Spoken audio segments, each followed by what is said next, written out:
Nicholas Fuentes, welcome back. Yeah, good to be back. How's it going? Good, man. Good. Thank you for coming. I appreciate it. It's what was it, like 6-7 months ago? You were here? Well, it was in October. It was on October 7th. So now I remember. A little bit of a dog whistle. We put it out on October 8th. We did that intentionally. That was our plan. Dude, it was. I remember whenever we were trying to make it work. I remember we were like texting, and I was like, "Oh, can you do the 10th?" And you were like, "I can't do the 10th. Can you do the 6th?" And I was like, "I can't do the 6th, 7th." And we were both like, "Oh, we can do the 7th." And then it was the moment after. I think we both realized we're like, we just booked this on October 7th, didn't we? This is going to get taken the wrong way. Anyway, October 8th. Okay, so about 7 months ago, since you were here, that episode was my most viewed podcast I've ever done. Wow. By far. It was, I think, it got like 4 million views or something like that. I know it broke 2 million on YouTube, it broke 1 million on Spotify, and then I think between the others got it. So anyway, I had Tucker and Candace on my show in that stretch, but our episode was the most viewed one, which I thought was kind of interesting. And I mean, obviously those guys are enormous. I'm not trying to downplay that, but it was something particularly interesting. You're a guy who, because you've been so censored off so many platforms, it's almost hard to get a gauge of like how big you are, if that makes sense, because it's like your clips are everywhere. The clips are, so it's not like you're exactly getting a total view count of like how many millions of people have seen all these clips. And because you can't go, you're still not allowed, which is very weird in a way, because in a sense, it feels like we're living after the big censorship moment. Right. And it feels like you're clearly one of the biggest people in this world, but you still can't have a YouTube channel, and you still can't really have a Twitter account. Yeah, no, I'm not eligible for X Premium. And here's the other thing. What's funny is, so, we consider doing advertisements on the show this year. I've never done advertisements before, and so we approached some of the sponsors. Let me have a Jewish conversation with you here, Nick. You need advertising. Yeah, I'm leaving money on the table, I think, without it. But, we go to them, and obviously they want the analytics because they want to know the demographics we're reaching and how big the audience is. And what's funny is something like Twitter, in order to get your analytics on Twitter to see age, race, etc., you need premium. So it's like not only can I and my team, we can't even access the platforms, even on the ones we have, can't even get the numbers. So we can't even supply the numbers to get paid by a sponsor. So yeah, I mean, when you're censored, it's like there's no records. It's like a book burning thing, because it's like you just have none of the information available at all. Which in a weird way just seems bad for everyone. Like, I'm not sure who benefits from that, because it's kind of like at this point, they're in this weird I don't know, like gray area where you're like, well, it's not okay. At a point 5 years ago, 8 years ago, it was at least working to shut you up to some degree. It was relegating you to a corner. At this point, it's like you're all over the algorithm everywhere, and all it creates is this situation like that where you're like, in some ways, it's like maybe they don't want it to be known exactly how big you are. But I don't know. I found that to be very interesting. Yeah. So I wanted a bunch of stuff I want to talk to you about. A lot's happened since last time we talked. Yes. Jeez. Most of it not good. But so I was watching, I talked to you briefly about this when you first came in. So I was watching today. I watched a buddy of mine, Dave Brenner, runs a great YouTube channel called Liberty Vault. He had done like a comment on your debate with Steven Crowder. So I had watched that, but I hadn't actually watched the thing. So I was watching that this morning. I had a similar debate with Steven Crowder months earlier, but a similar type of debate over supporting the Republicans, supporting Trump. And there was just something about this debate that I just found painful. Like, it's painful to listen to. And I don't mean this as like an attack on Steven Crowder. I didn't love the way he handled the interview with me, but whatever. Recently, just the other day, Andrew Wilson, who I like very much, he challenged me to debate like a similar type thing, like whether we should support Democrats or whether Democrats should win the midterms. And I was like, why don't we just debate the war? Why don't we just like keep it a little bit more narrow? And he was like, well, no, because I'm opposed to the war too. But I was like, yeah, but clearly there's a pretty big gap between how opposed you are and how opposed I am. And I think that gets at the heart of it. There is something particularly about the debate, like, should we support the Republicans? One of the problems is that it's very, very broad. So a million different issues get inserted, and then they run down a list of like all the accomplishments of the regime, and I was kind of trying to narrow it. But I was thinking a bit about why this argument is frustrating me so much. You know, like why it's so frustrating. And I don't exactly know why. Like, why do you think it's frustrating me so much? I don't know. I mean, I was a little frustrated too, and I guess the way I would summarize it is that I don't know that it's disingenuous, but it's almost missing the forest for the trees. Would be maybe the best way to say it, because I remember I was talking to some buddies about the debate afterward, and I like Steven. I thought it was a good debate, good faith, but I said on literally every single issue, you're getting the GOP talking point. You're getting the memo. Like on Iran, for example, I remember when they launched the war, everybody obviously said, well, what happened to no new wars? And is this not literally identical to Iraq? It's this question about WMDs and they're killing the protesters and, you know, we're going to do regime change and make it a democracy. Like very similar in many ways, especially how it played out in the lead up to the war.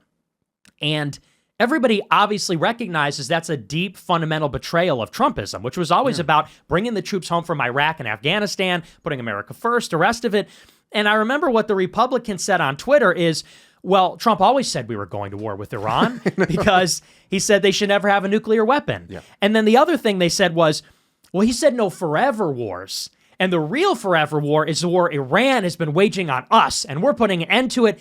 And you go, yeah, that really stretches the bounds of what anybody could credibly believe, you know, in good faith. And so that was something that came up in the debate, and you just go, yeah, no, you're kind of missing the point here. Like, if he campaigned on we're going to bomb Iran for regime change for years in a war of choice, I don't think anybody'd be lining up to vote for that. He said no new wars, and now they want to introduce this technicality to kind of get out of that. So to me, that really characterizes, I don't know that it's bad faith, but it almost feels like you're arguing with a brick wall. It's like you're not really being totally honest. Dude, there's a certain, I've been talking about this a lot lately, but there's a certain like category of kind of MAGA influencers or whatever. And I'm not talking about like the Israel lobby. Like I'm not talking about Ben Shapiro or Barry Weiss or something like that. I'm talking about, you know, Benny Johnson or Steven Crowder or Will Chamberlain or guys like this, where it feels like, as you're saying here, right? They go, okay, so the talking point is, we've been at war with them for 47 years and ending the wars. Okay, well, if it's been going for 47 years, why wasn't that the campaign? So why weren't any of you saying this at the time? And then it's like, as the goalposts move, they will move with them too. I debated Will Chamberlain on Piers Morgan's show like 2 weeks ago, maybe 3 weeks ago now. And he says, because of the pressure that we're putting on Iran with our blockade of their blockade, he goes, I'll be surprised if this regime makes it another month. And so then I said, in another month, when this regime is still standing, I will mention that to you, and you will move the goalposts and still support this war. So we got about a week until this is up. And there's just this thing where, like, you know, in the 12-day war, they would have said, see, no American casualties, no more than that. Then this one, we have American casualties. Yeah, but it's only been a few, and at a certain point, you're like, am I talking to the White House press secretary? Is that the job here? Is the job basically that the administration does something, you find out what that is, you go out and defend that. And if that contradicts everything you said last week, well, whatever, that's the job. The job is just to defend the administration. That's what it feels like when you're going and you're rattling off this list, which everyone does through every press. I remember in the first Trump term, I remember in the Obama administration, that you know, all the who are the, you know, the like young liberal guys who are like the you've debated, like Harry Sisson. Yes, yeah, like Harry said. This is Harry Sisson. You know, it's like the Inflation Reduction Act. Blah blah blah. Blah. Like just a list of things that they did. You're like, hey, can we get into that list? Because essentially what you have is what he passed a big giant spending bill, and then, oh wow, this is brand new. Oh, all-time stock market. I didn't. Dude, it's crazy. I haven't heard a president brag about having an all-time high stock market since Biden.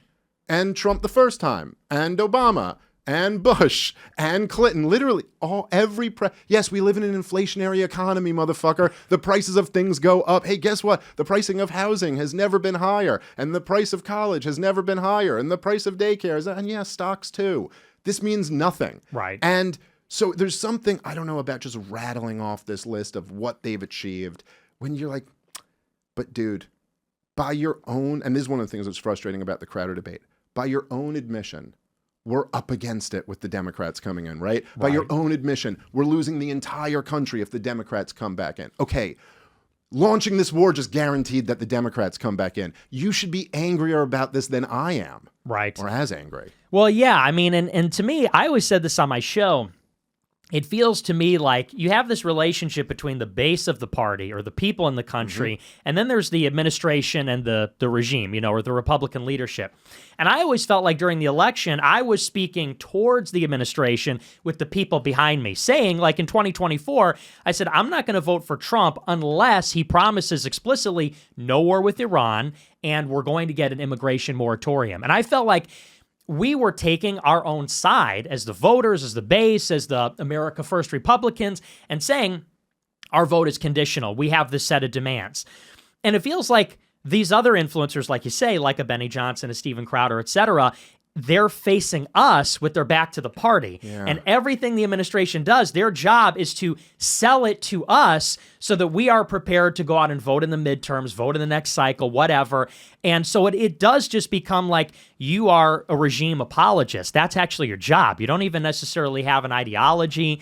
And what's more, I don't even really think you're on our side, because it's sort of like your job is to launder this to us. So, and it was like that with every issue. The Iran one, I mean, that was probably the biggest one, but it was on every single one, like you said.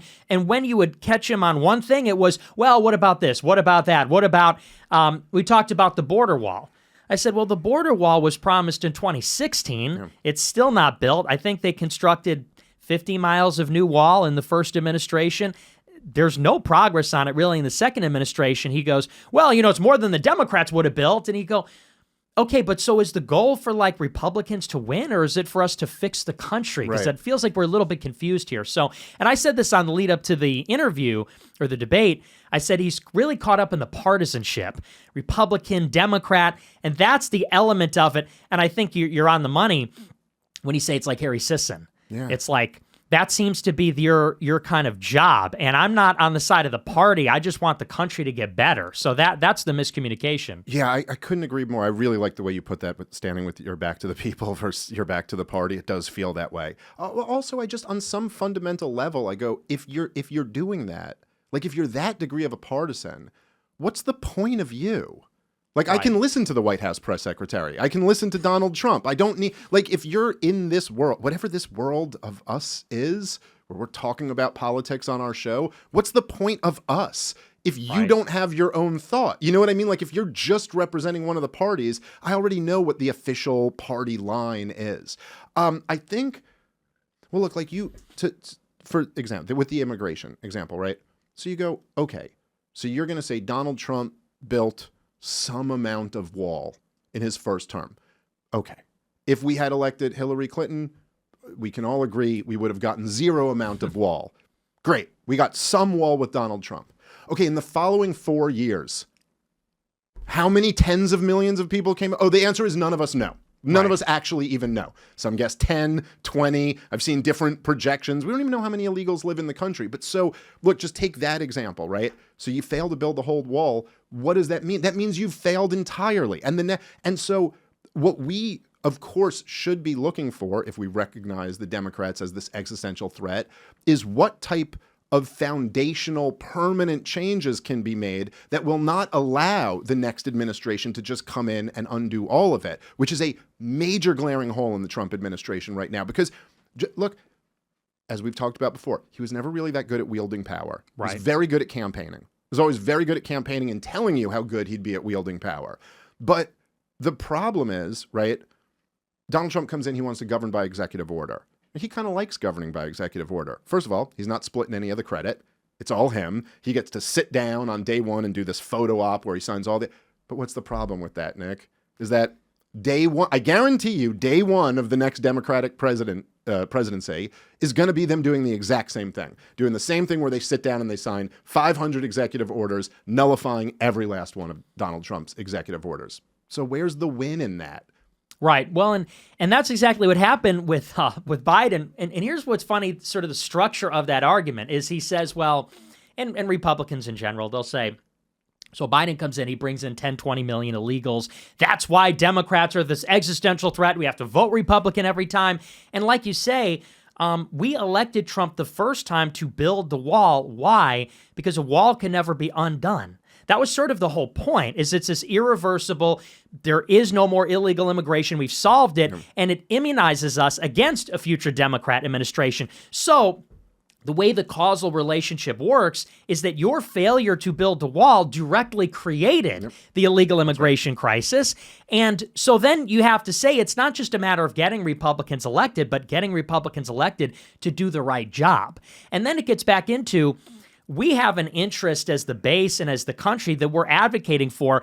Obviously, the party has their own interest, which is to be elected, and that means they need to balance these compromises between the voters, the donors, their patronage network, and so on. And so at that point, you say, okay, so whose side really are you on? And there's this other rhetorical trick they do, which is you like to say, I'm really disappointed with Trump. He's either not living up to his promises or straight up betraying us. It's not even just like they had setbacks or they're incompetent, bad at governing, but in some cases, they're just not doing what they said they would do because they don't want to. Like with illegal immigration, why is Trump reluctant to deport illegals from farms, hospitality? Wall Street and big agriculture don't want him to. And I said that during the election, like it's not simply that the Democrats are obstructing him, they're choosing not to, and they know they can get away with it because they're going to have these podcasters and influencers telling the voters, oh no, Trump is really trying, it's the Democrats and so on.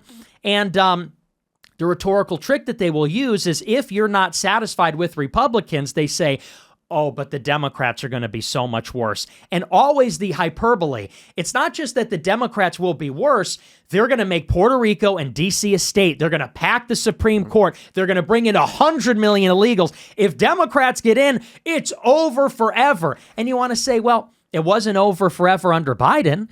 And if it was, why didn't they fight to keep Trump in office in 2020? And if it's going to be over in 24, why aren't they nuking the filibuster to pass the SAVE Act? So somebody's lying here. Why is it that the voters are in this existential, nervous system cycle? It's all going to be over, but Republicans are like, yeah, Democrats are going to win. It's going to be fine. We got to keep the filibuster. So, that's when you realize we're being lied to effectively. Well, there's a parallel between the rhetoric the Democrats use about Donald Trump and then, I remember talking about this when Trump got shot in 24, and you'd see Obama and Hillary Clinton wish him a speedy recovery. And you're like, wait, is he Hitler, or do you wish him a speedy recovery? Because is it the end of democracy, or do we hope this guy recovers so that we can hold elections in a few months? Because you really can't have both of those.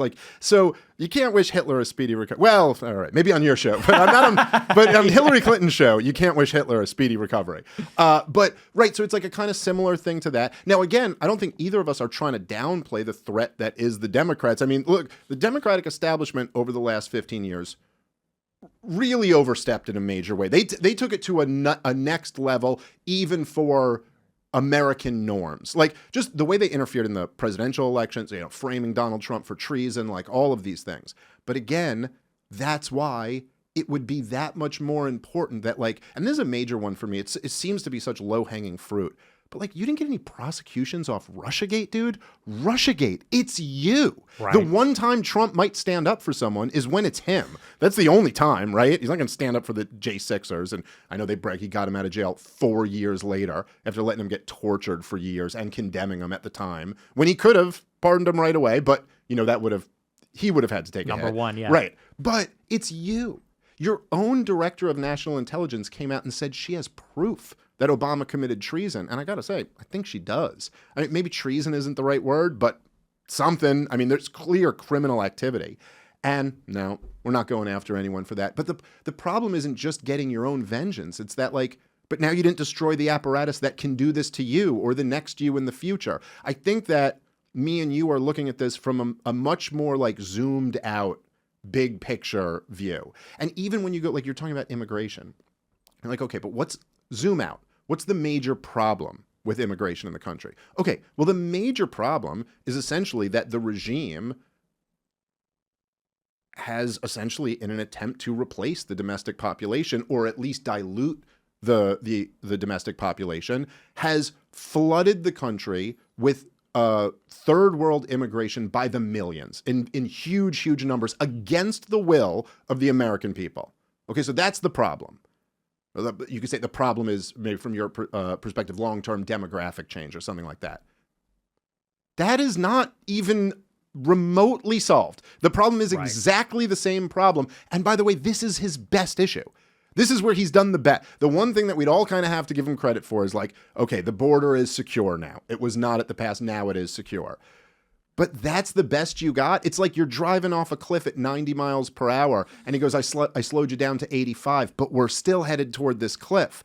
Then you don't get credit for solving the problem. And, you know, what I was saying, Donald Trump likes to govern by executive order. I was saying not knowing how to wield power. You make a very important correction to that, which is in some cases it's actually wielding government power on behalf of, say, a foreign country or something like that, which has clearly been the priority from the beginning of this administration. But you go, look, dude, you came in your first time, you had Congress. You come in your second time, you have both houses of Congress and your own Supreme Court.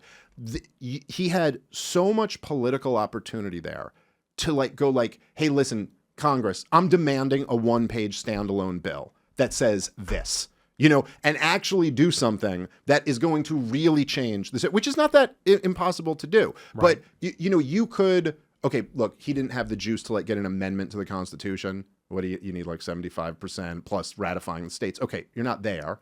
Although you could even make a really big show about an amendment to the Constitution, but some real amendment that just goes like, and even if it wasn't an amendment, it was a law, but like a law that goes, we're forcing every state prison to open their books to us and get every illegal that's in prisons out of the country. Like a slam dunk 80-20 issue with the American people. Like there's creative ways to wield power. And he never even really tried, is how it seems to me. No, and it's like that on every single issue. It's like that with the tariffs, because on the tariffs, they specifically told them in the first administration, there's two ways you could do this. You can do these national security tariffs, and that'll take time because we have to do these studies about them. It'll take a couple of years, but they're going to be airtight. And they went with that in the first term, and those tariffs are still in place. Now, they had this discussion in the first term also. They said there's another way we could go about it. It's these emergency tariffs. Right. And you have so much more latitude. You could do them whenever you want, unilaterally. They said, but it's not going to hold up in court. And this was Bob Lighthizer, who was the trade representative in the first term. He said you should go with the first one. And they did, and it worked.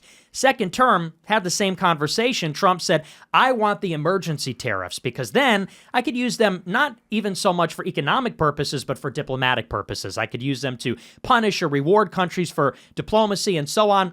Those tariffs, all of them were overturned by the Supreme Court.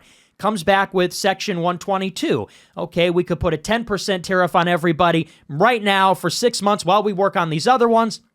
Got shut down by a committee of federal judges last week. And you say the right way to go about, and I know maybe you don't agree because you're a libertarian. No, I don't agree with the tariffs, but I'm curious to hear your point. But since, you know, Trump is a protectionist and that's part of the agenda, the way to go about it would be a tariff schedule passed by Congress, which we haven't done in 100 years. And arguably, you could make the case because that's government revenue. That's hundreds of billions of dollars in perpetuity the government collects. And that would have been the way to do it. And it's the same thing with any of these different policies. You could do an executive order, cheap, easy. Trump can do it at a whim, or you can actually take the time, do it in the legislature, do it in a more comprehensive, systematic way, and it stands for, you know, decades or a century or something. He always goes with the former. And this gets back to one, and you are right, Trump is incompetent. Like, he's terrible at governing. That is 100% true. But it also gets back to the original point, which is, who are we advocating on behalf of? Because for me, it's like, for us, for the people, we have to win, or quality of life for us gets really bad. Like, we actually all have skin in the game. Yeah. So we need Trump to succeed. I'm not out here rooting for him to fall because I'm just like mad.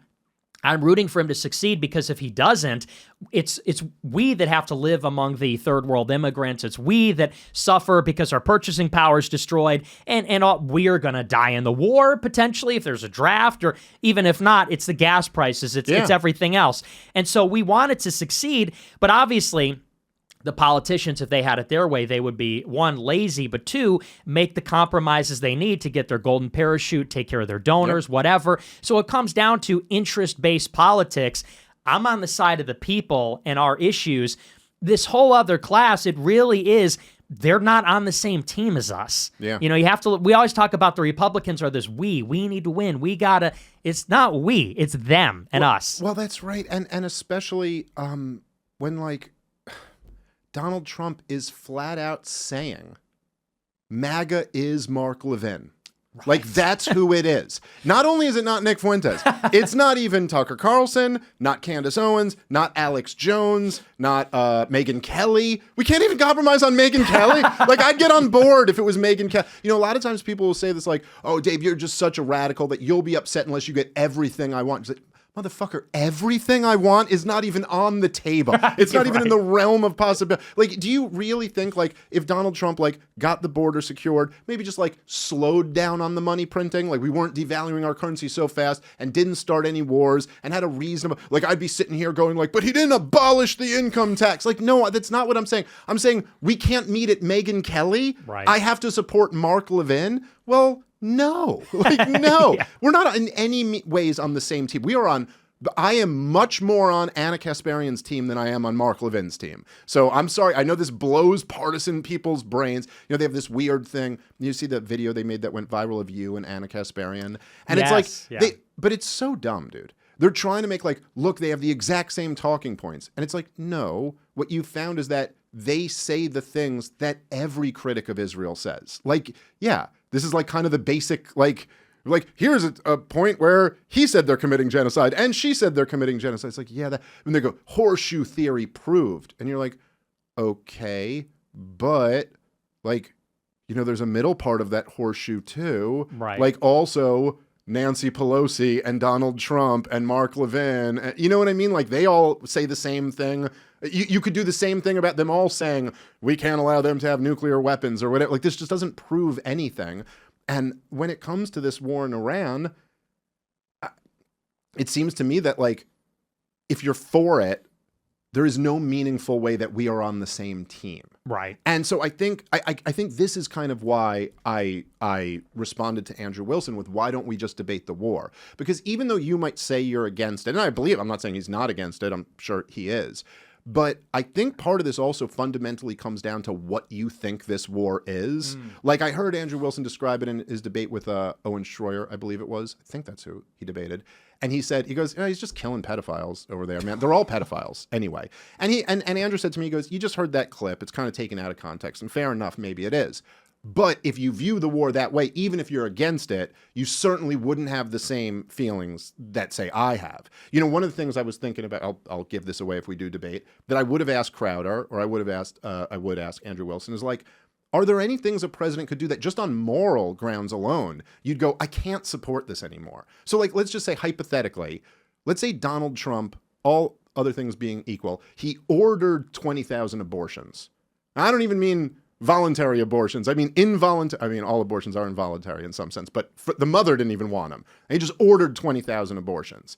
I think you'd all concede, okay, we can't support him after that. And no more of this like, oh, the Democrats are worse. It's like just on basic moral grounds, you can't support. So, okay, that's kind of how I view this. Like, I don't think I'm against abortion because it's murder. I'm also against killing 168 little schoolgirls because it's murder. So there's that element of it. Right. There's also the element that it's fucking treason, dude. Like it's okay. It's not literal treason.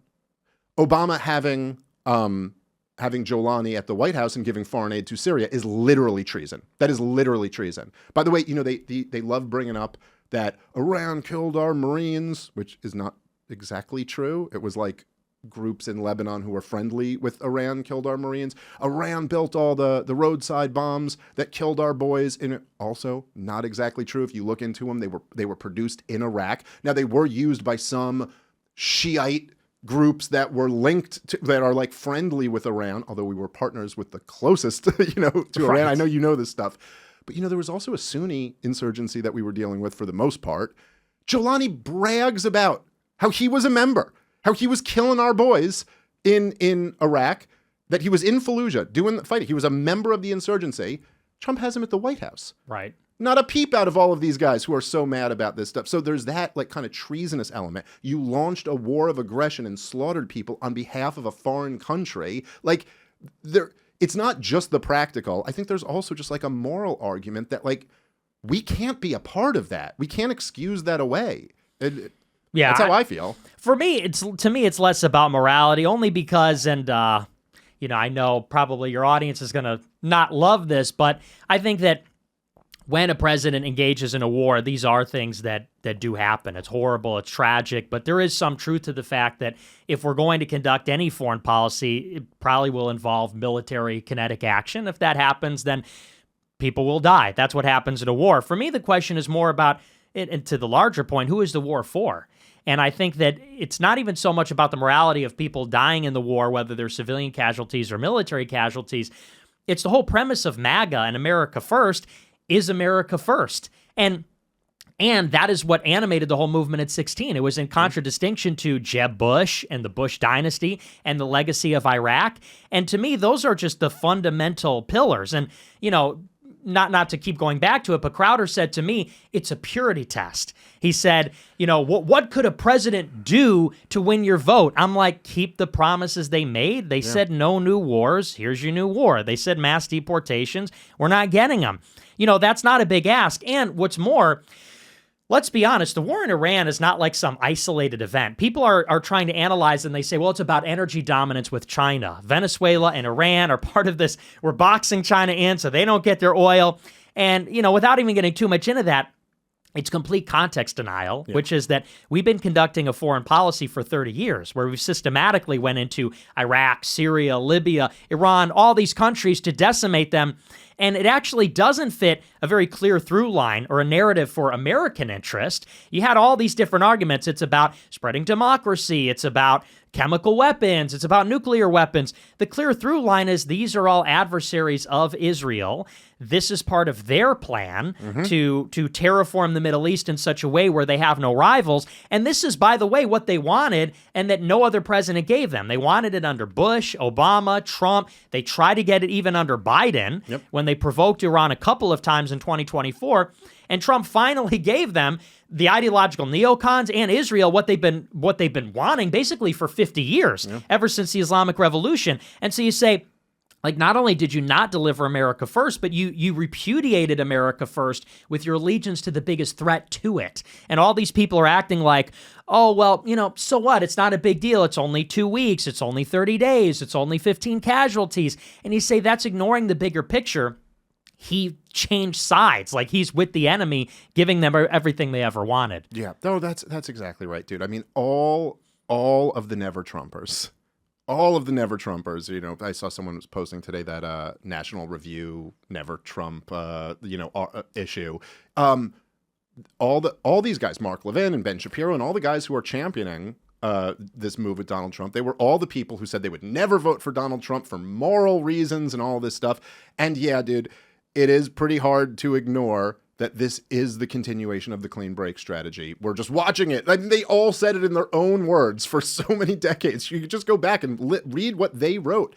We're to believe that this is like coincidentally the 7th country on Wesley Clark's list. It happens to be, and coincidentally, it's the entire Israel lobby that pushed him into it. I will say it's been, I mean, look, maybe this is a major theme anytime I feel like talking to you.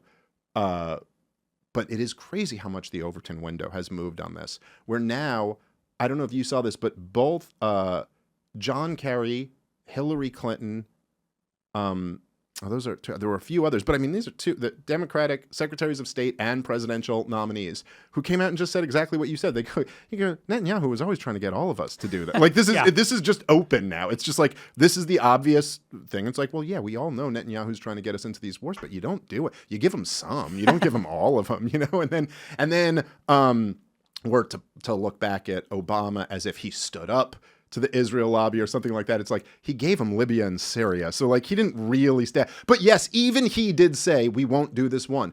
Even George W. Bush stood up to Dick Cheney and the neocons on this one. And it was because of the military realities of going after Iran. It's been interesting to watch.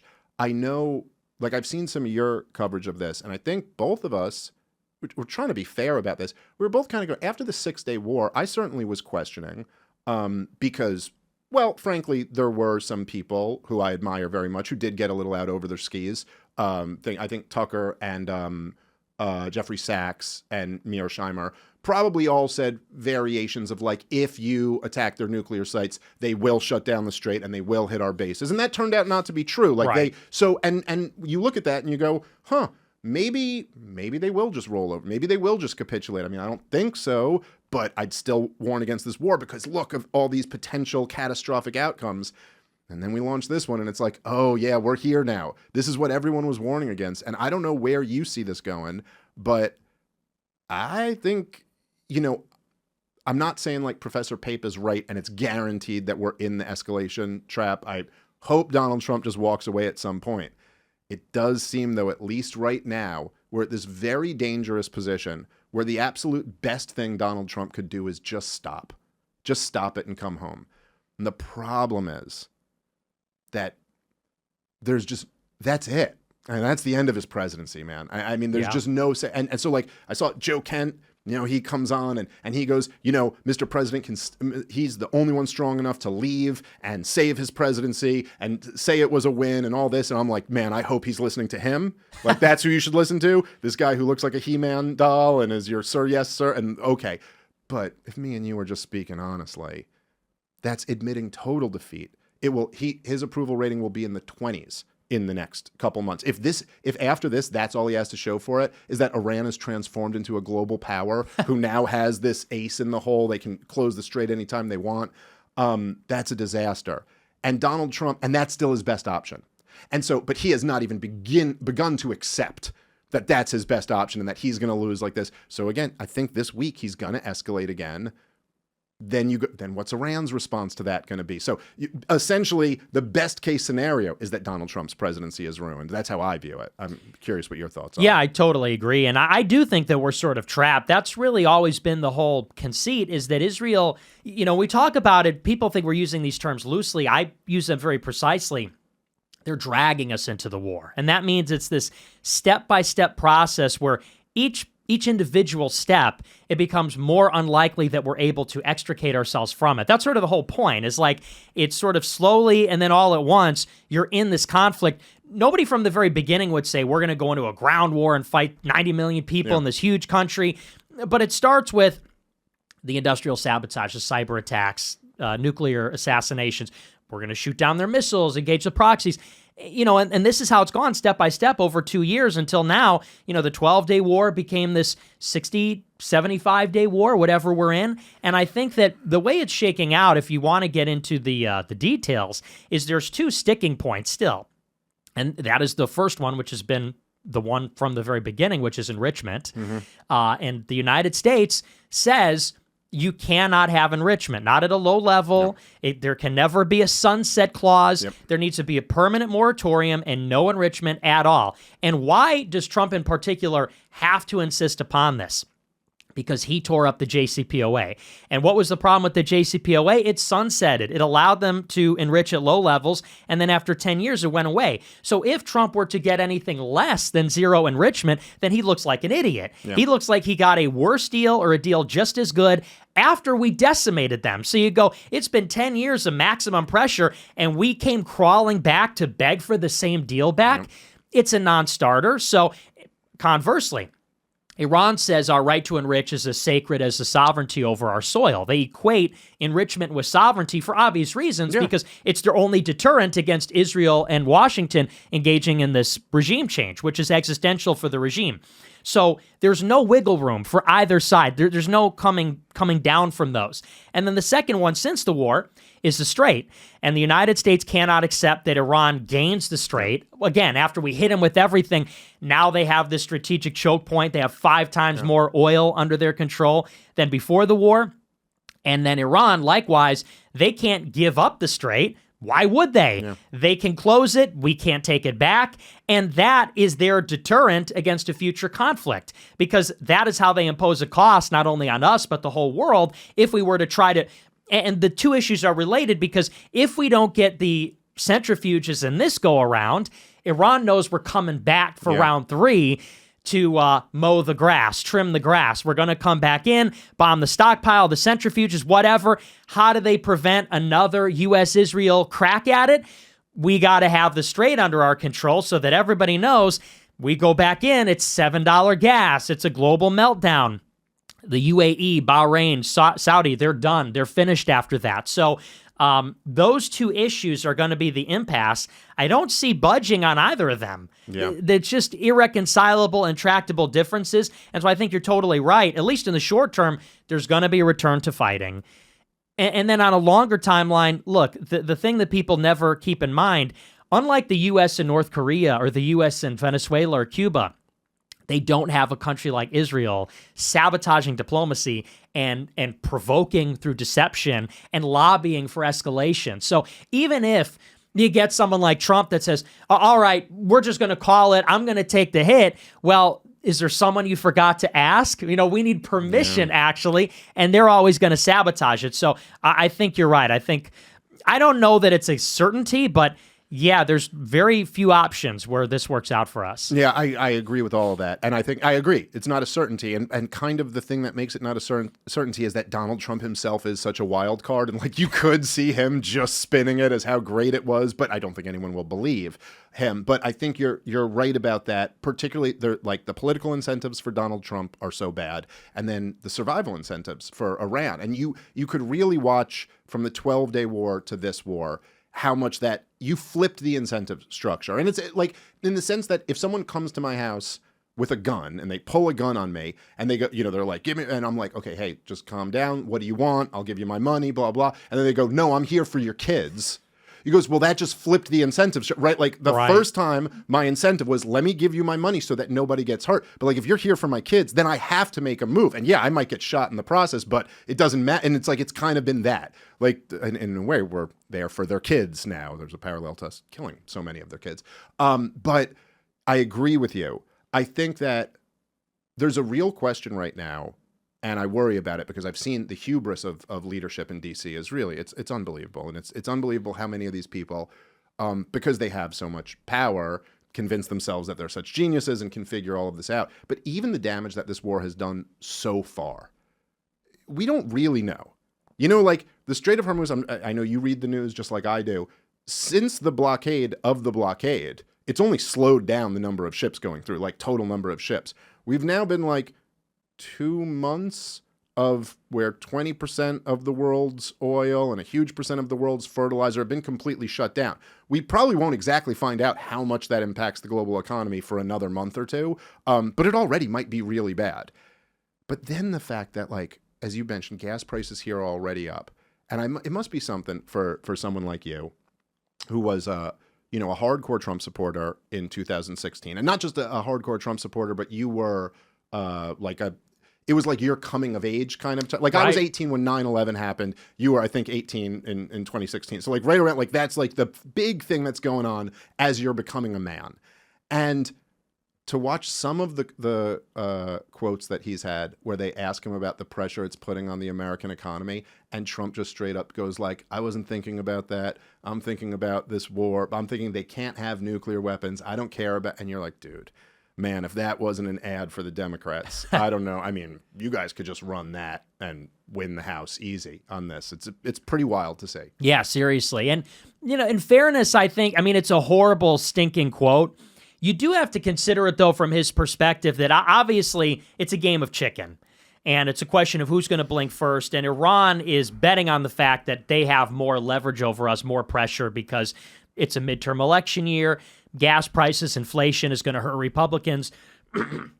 Excuse me. And so I think Trump almost has to telegraph, like, I'm irrational. I don't care. I'm erratic. Yeah. You don't have... So I can be sympathetic to that angle, but obviously it's not good politics to say...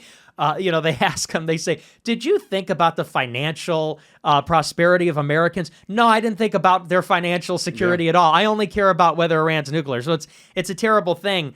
But, with that being said, as far as the damage is concerned, people don't realize it's over after this. I really believe that I saw on the news today, they said it could be in the New York Times in the hundreds of billions of dollars, maybe even the trillions of dollars.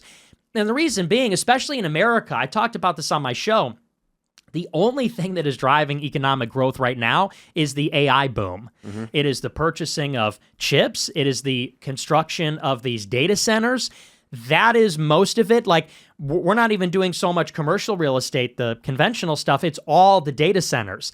And since this war started, I think the number was 50% of all planned and in-progress data centers have been paused. And that is all the real estate boom in the country. That's all the construction. That's all the development. And the reason being is because all the AI runs on electricity. That's what makes it economical, is that you have cheap and plentiful energy. And so if you have a huge energy shock, which we haven't even fully felt the effects of, that's something that lags behind because, you know, the oil goes out of the strait and then it takes time. I think the last shipment of Persian Gulf oil arrived in Europe and Asia 4 weeks ago. So there's this month-long delay. Then there's rationing. Then let's say the Strait of Hormuz opens. How many ships go through? There's a lot of ships stuck in the Persian Gulf, and they're not all going to go out at once. It's going to take time even for those to get out, and then, you know, for all the supply chains to recalibrate. So it hasn't even hit yet. And then once it does, like you said, there's going to be this ripple effect. It's not just the oil, it's the fertilizer. And then the energy and oil also affects groceries because it all goes on a truck. It all goes on, you know, transportation. So there's going to then be a following economic correction, or a trailing economic correction that follows the energy shock.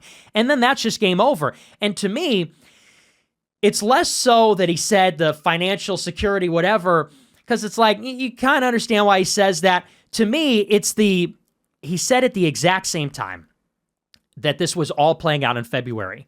In January and February, they were telling the hardcore Republican base, we're done with mass deportations. We're not saying it anymore. We're not doing it. The surge in Minneapolis is over. They said we're only now going after criminal illegal aliens. And moreover, they got a new DHS secretary. They got Kristi Noem out, and they said the new policy is, we're not doing patrols. We're not going to go in people's houses. We're not doing these big operations in the cities. We surge, 5,000 CBP and ICE. And they said the reason is too unpopular for the midterms. Way too unpopular. We're going to kill with Latinos. It's like, okay, so then you started the most unpopular war in modern history, which causes inflation and high gas prices. Isn't that what got Biden and Kamala to lose 2 years ago? So you say, I see what you're doing for them. Yeah. Why can't you do that for us? SAVE Act, can't do it. Mass deportations, can't do it. All these things that the voters are told, politically impossible. You got to be practical. Think about the political realities of the Democrats. Oh, war with Iran? We need a $1.5 trillion military budget, and we're going to kill the supreme leader, and we're going to get $6 gas. It doesn't even matter. And that's when you realize it is still the uni party. That's kind of the conceit, is like, MAGA's dead. Whatever Trump was doing in 2016 is over. That like outsider challenge, it's not the same. He's part of the establishment. So to me, that's like the big picture when you really realize how it all works. Yeah, I mean, look, it's an undeniably great point that you're like, look, mass deportations would have been very messy, very unpopular, and in fact, some people might die, some people might get hurt. It's like, yeah, all of that is true about the war in Iran times 10, and it wasn't even your promise. Right. It was you promised the opposite. Yeah. So how about keep a promise that's unpopular instead of, but personally, I actually think there's a way that like deportations could have been done that would have remained popular. Because in fact, when Donald Trump came in 2024, for the first time in my life, super majorities of the American people supported mass deportations. Now, I remember talking about this on the show a lot, and I was like, look, that is true, but it's also a number on a poll, and if they get messy, that number will go down, and so you got to kind of like, you got to factor all of that into it. But, I mean, I guess that's part of the reason why I'm so upset about this, too. And why it gets frustrating when people are arguing, but you can't support the Democrats because they're so awful. And you're like, yeah, I know. That's the whole right. point, man. The whole point is that you had this opportunity in 2024, like a huge opportunity in 2016, but then in 2024, in some ways, a much bigger opportunity because, well, frankly, of Joe Biden. And the Joe Biden years really pushed the country to the right on social issues, on immigration issues. I mean, people kind of forget this. I think we talked about this last time you were here. But like in my entire life, I'm 43. The only time the culture's ever moved to the right was under Joe Biden. Yeah. It has never happened, including under Trump's. Under Trump's first term, the culture moved far to the left from where it had been. We became the Pussy Hat March and, safe space country and all this shit. And it wasn't until Joe Biden that actually, as a reaction against him. But so then Donald Trump comes in, wins all the swing states, wins the popular vote for the first time. The Democrats have like a 22% approval rating. They're just defeated. This was a time when you could have done some awesome shit for the country and really ridden that wave. And look, as you said, this is not, it's like the things, Donald Trump has out loud said things that should only be said on your show. You know what I'm saying? Like Donald Trump goes, the Adelsons give me hundreds of millions of dollars and they love Israel more than they love America. And they come in every day and want me to do things for Israel. And I always do it. Like, I thought that's supposed to be an anti-Semitic conspiracy theory here. Dude, like, where? And, you know, to your point, it's honestly like just demonstrably true that at every level, they're very good. Like the lobby is very good at getting, because if you remember, you made the point about no nuclear enrichment at all. But Donald Trump, in the negotiations before the 12-day war, when he attacked him in the middle of or Israel attacked him in the middle of negotiations, who knows exactly what happened there. He had made a couple comments about how like, no, I'm not demanding no enrichment whatsoever. And then all of the like Mark Levin, they're very good at this. They get on him and they go, well, Mr. President, if you're really tough and you are so tough, then you'll demand no enrichment. And that's, you could see where Trump's like susceptible to that and go, yeah, that is more badass, you know, that is, yeah. But that's the poison pill, man. It's like that little one thing just got two wars out of it. Because even though it seems like a subtle distinction, it's like, no, that's the biggest distinction in the world because you're telling them they can't have a legal civilian nuclear program. And then of course, as you mentioned, that's their deterrent that they're relying on. So yeah, I completely agree with you with that. Hey guys, let's take a moment to thank our sponsor for today's show. And this sponsor is very near and dear to my heart. It is Healthy Hibernation, which is the children's book written by my beautiful wife, Lauren Smith. It's a really sweet book. It's very wholesome and light and fun for the kids. And it's just got like a positive message about eating healthy, which is one of the challenges for parents today to navigate a world where your supermarket is filled with poison in brightly colored boxes that your kids all want to eat. And so the idea of this is a book for little ones to kind of start a conversation about eating healthy. It is available at Amazon. We've been blown away by the response so far, so thank you guys so much. If you have children or you have anyone in your life who has children, please pick up a copy of Healthy Hibernation by Lauren Smith over at Amazon.com. All right, guys, let's take a moment and thank our sponsor for today's show, which is Prolon. A lot of you have probably heard about these fasting diets. That's a big thing these days. People are doing these diets where they give up food altogether for long periods of time, and there's a lot of benefits in them. The problem is that you have to give up food, which is something I certainly wouldn't be willing to do. But now Prolon has solved this problem. Prolon is a revolutionary plant-based nutrition program that nourishes the body while tricking cells into thinking that they're fasting. So they basically keep your body in a fasting state, but you don't actually have to give up food. And this all starts with Prolon's 5-day program. Soups, snacks, and beverages, all designed to keep your body in a fasting state. So you get all the benefits of a fasting diet without having to give up food. That's the idea. To learn more, go to prolonlife.com/POTP. That way you can get 15% off the 5-day nutrition program. So that's prolonlife.com/POTP for 15% off your 5-day nutrition program. Highly recommend you check it out, guys. All right, let's get back into the show. Now, as far as your point about, well, this is part of negotiating in a war, I get your point. I get where he does have to seem like a madman. I guess the problem is not so much just that he said it. The problem is that he actually did it. Mm-hmm. Like, the problem is that he actually did sacrifice the economic well-being of Americans for Israel. And not, look, I mean, as you know, the WMD thing is as much bullshit with Iran as it was with Iraq. This was never over their nuclear threat, and they wanted to overthrow them before they even had a nuclear program. This is always just the thing that they know will sell with the American people. They've done focus group testing on this. I think it was Frank Luntz. It was like back in the 90s when they were focus group testing on, Scott Horton taught me about this. A great note on this. But so they were doing these focus groups about the war in Iraq, and they were like, hey, how do you feel about us fighting this war to liberate the people of Kuwait? And the Americans are like, what? And then they go, what about a nuclear threat? And everyone's like, all right, well, that is something we'd have to go take care of. This is why we all know what this is about, and it's not even about Iran. It's about Lebanon. And it's about Iran supporting Hezbollah, and Israel wants to take southern Lebanon. Very coincidentally, they've been taking southern Lebanon during this war, you know? Right. And it's like, look, however you feel about that, which I'm against it, but however you feel about that, like you said, it is it's treasonous in spirit to say, in order to help them achieve this goal, we're going to sacrifice our people. And what could be more the antithesis of the fundamental Trump promise, which was that, no, we don't want to do that. We don't want to sacrifice America on behalf of the world or some global ambition, because that doesn't really matter to us. Right. Well, and, I think the original appeal of Trump is this idea that he was going to do the things that were unpopular, but that were necessary for the country. Yeah. And he would always say that. Even 40 years ago, there was a famous interview, I think it was in the 70s, where he said, I don't know that I would ever run for president because, the things that you need to do would be unpopular, and you can't always be the popular guy, and so on and so forth. And it's like, getting back to the generational coalition in 2024 that won this election, I remember the exuberance when we won in 24, when Trump won in 24. They were calling it a golden age. It was RFK Jr., Elon Musk.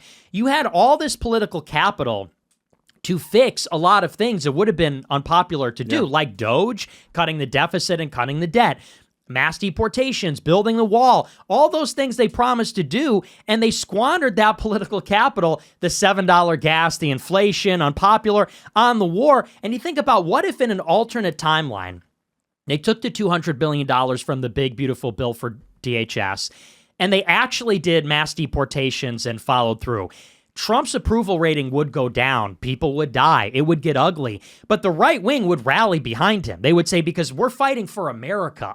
They would say, this is existential. Getting these illegal aliens out, it is, on some level, about taking control back from the Democrats. It is about taking control back from foreigners, putting Americans first. And so you'd say, we feel good about this. We feel good about the conflict. It's ugly. There's going to be a cost. There would have been inflation. The Wall Street Journal was always warning about that, saying you deport all these illegal aliens, labor cost goes up, demand goes down, you're going to get some inflation. But people would have been on board because of what it is. Same thing with the indictments, like you mentioned earlier about Obama with Tulsi Gabbard in June last year, or the Clintons for that matter, or any of them. People really would have been there for it, but they squandered all those things in pursuit of another country's priorities and foreign policy or even domestic policy. And there's one thing that stood out to me when this conversation was happening. When we launched this war in Iran, all the Trump supporters had to defend it, this cadre of influencers. And I remember there was one line they kept using. They kept saying, I can't believe we squandered this generational coalition. The generational coalition was supposed to be about immigration and all this other stuff. And you almost want to grab these people by the head, by their ears, and shake them and say, they don't care about those issues. Yeah. They're not squandering it. They're spending it. This is what it was for. And in the mind of and I know you're a libertarian, so I think, we can kind of see it for what it is. There are a lot of these heritage Americans, white nationalists, immigration restrictionists, and in their mind, they're on the team. The Twitter posters are in the White House, and Trump is looking out for them so they don't encounter diversity that makes them uncomfortable in their neighborhood. And so this whole thing was about, getting those illegals out and making America a Norman Rockwell painting. And you want to say, no, you were the mark. The generational coalition was banking, Tim Mellon, tech, Elon Musk, Andreessen Horowitz. It was the donor class, which was 60% of the donations for Trump in 24, inverse from 16, to get a 10% corporate tax cut, a war in Iran, annexation of the West Bank, southern Lebanon, Gaza, moratorium on AI regulation, bring Palantir and Little Tech and PayPal Mafia into the White House and get them all these contracts. That was actually the purpose of the generational coalition. And then, you're sour grapes and going home? They don't care. They got what they wanted from you. You voted it into office. Now they confer all the privileges on the donors. This idea that it was, hey, get your pitchforks and torches, we're taking the country back. That was a scam to get you to vote for this interest-based agenda. So that's the part where, to me, it's like, you just don't understand what politics is. Yeah, no, I think, listen, as a libertarian, that's exactly right. It's just that you don't understand the nature of this game. And you've got this conception of you're on a team or this, and none of this is real. And look, Look, man, I mean, I understand people out of desperation, people wanting to believe in something. It's much what we're asking people to swallow is much grimmer than what Steven Crowder is asking them to swallow. And so there's a part where I understand people not wanting that to be the case. I probably was to some degree guilty of this, although I was always very guarded because I knew, the Trump track record. But it was like, hey, look, they actually did try to throw him in jail this time. They actually really did maybe even tried to assassinate, who knows exactly. And he's coming in and, hey, he's putting Tulsi Gabbard at DNI now. And like, hey, his son is tweeting at me that we're going to keep all the neocons out. You're like, all right, let's go. But this is almost what's frustrating with some of those guys. Like, hey, I'm down to be on the team. You just got to give me something, like something that's a reasonable, there's something in it for us. But man, when you think back, as you're saying this, it reminds me, which I think a lot of people forget this, but one of the huge appeals of Donald Trump, I mean, really, this was up there with one of the things that he said that people loved in 2016, was that he basically made the argument that because he's rich, he's uniquely in this position where I don't need any of these donor monies. Now, this was one of the first broken promises of Trump's, and everyone just kind of let it go because, again, I think people were kind of desperate. They had never had anything like Donald Trump before, and it's very easy to start making excuses to yourself. Yeah, whatever, he'll take some money, but he's still fucking He's still pissing off CNN. Yeah, I know he lies all the time, but like whatever. He lies about little stuff, whatever the kind of coping mechanisms are. But he used to openly say, like, Marco Rubio, he used to say Sheldon Adelson wants to make Marco Rubio his puppet. I don't need his money. I won't be that guy. And it is kind of amazing to go, he just went from being that to just being like, that's the whole thing. Like, essentially, the whole operation is like an Adelson op. And he openly admits it. And do you remember in 2016, when he said the thing, and I don't even know how like red-pilled you were yet at this point, but he had said, there was one point where Donald Trump had said, just like off the top of his head, as he typically would do in an interview, where they asked him where he stood on Israel-Palestine. And you remember back in 2016, this was one of the most fun parts about Trump's run in 2016, is that a lot of times they would ask Donald Trump a question, and he would kind of go like, and you could tell that in that moment, he was figuring out what his policy was on this issue. Like, it was like remember when Chris Matthews goes like, so you're pro-life? And he's like, I'd have to say I'm the most pro-life there is. And he goes, so should a woman go to jail for murder if she aborts? And he goes, I'd say yeah. And like, that's not even the position of pro-lifers in America. Right. You know what I mean? Which is like an interesting thing we could get into, but like, that's actually not most pro-lifers, but that's a very, very fringe view, even amongst pro-life. But he doesn't know. He's just, so they ask him about Israel-Palestine. And in his typical Trump way, he's just going on instinct and saying what he thinks. So he just goes, I'd say we should be neutral. We should be neutral and we should stay out of it. We should be friends with that. But saying you should be neutral to the Israel lobby is like saying we should eat Jewish babies. Like, there's literally you saying we should be Adolf Hitler if you say we should be neutral in the Israel-Palestine. And then he got a lot of heat for it. And then you remember he went to AIPAC? Yep. And he gave this speech. This is when I started taking him very seriously politically. Because I was like, it's one thing to be able to move a lot of people in Alabama, or it's one thing to be able to talk to red state America working class people. It is a different thing to be able to get a standing ovation from the Israel lobby. That's like, that means a lot in Washington, D.C. And so he goes there, and how does he win them over? Well, he's Donald Trump. So first he goes, Obama makes very stupid deals. I believe in smart deals. And the worst deal ever made was the JCPOA, the Iran deal. I don't even know if he knew JCPOA, but he said the Iran deal. And they're standing ovation for that. So anyway, just reminding people that originally, at least openly, Donald Trump's instinct was to be neutral and not be involved. That got the Israel lobby to attack him. And to get them off his back, he promised them he would tear up the JCPOA. Right. Which is kind of crazy and here we find ourselves all these years later in the war that was prevented by that agreement. Well, you're right. And those are two things that I bring up on my show that people forget, because people say like, oh, well, Trump has always been pro-Israel. That's always kind of been part of the deal. And it's like, no, it really wasn't. I mean, in 2015, early 2016, you're right. I remember that interview well. And he said, we're going to be neutral. We're going to treat both sides fairly. And he went, I don't know if it was AIPAC or RJC, but he, like you said, he said that thing about Rubio, I think in December 15, where he said, oh, well, he's going to take your money. He's your puppet. I'm not going to take your money. And I even said this in 24. And at the time, I know a lot of people didn't take it seriously because it didn't sound like real or like concrete.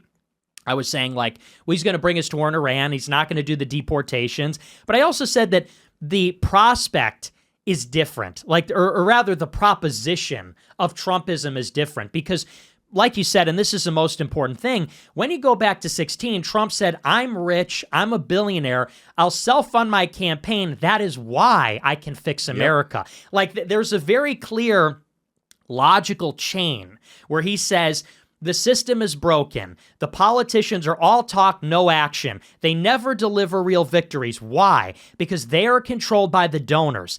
I alone can fix it because I'm so rich. I'll self-fund my campaign. I will run the government like a business. I'll hire and fire at will. And that's why I can bypass all of the gridlock, all these problems that have prevented real change. And that was another big aspect of it, as he would say, it's not just going to be these like political wins. He said, no, we're going to deliver a real win. He said, I'm literally going to take this country and make it great again. And what you're getting at 16 is totally different than from 24, where they're like, you go to these people and say, well, he said staple green cards to diplomas. He said we're going to bomb Iran, basically. He said there's really no plan to do mass deportations. And people would say, you know, once you get past all that golden age stuff, they say, yeah, well, it's going to be better than a Democrat. And you go, okay, but like lesser two evils, better than a Democrat? Wasn't the whole point that he was going to like break the system? I'll never forget that debate. I don't know if it was the South Carolina debate or maybe the one before that, but there's that viral clip where he goes, you know, we needed tickets for the television audience. You can't get them. You want to know who's in the audience? Donors, special interest.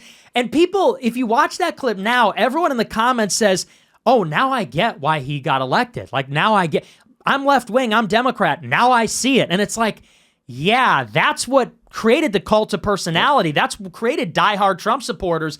And it's like, Tucker points this out. It's like Animal Farm. It's like the revolution has betrayed itself.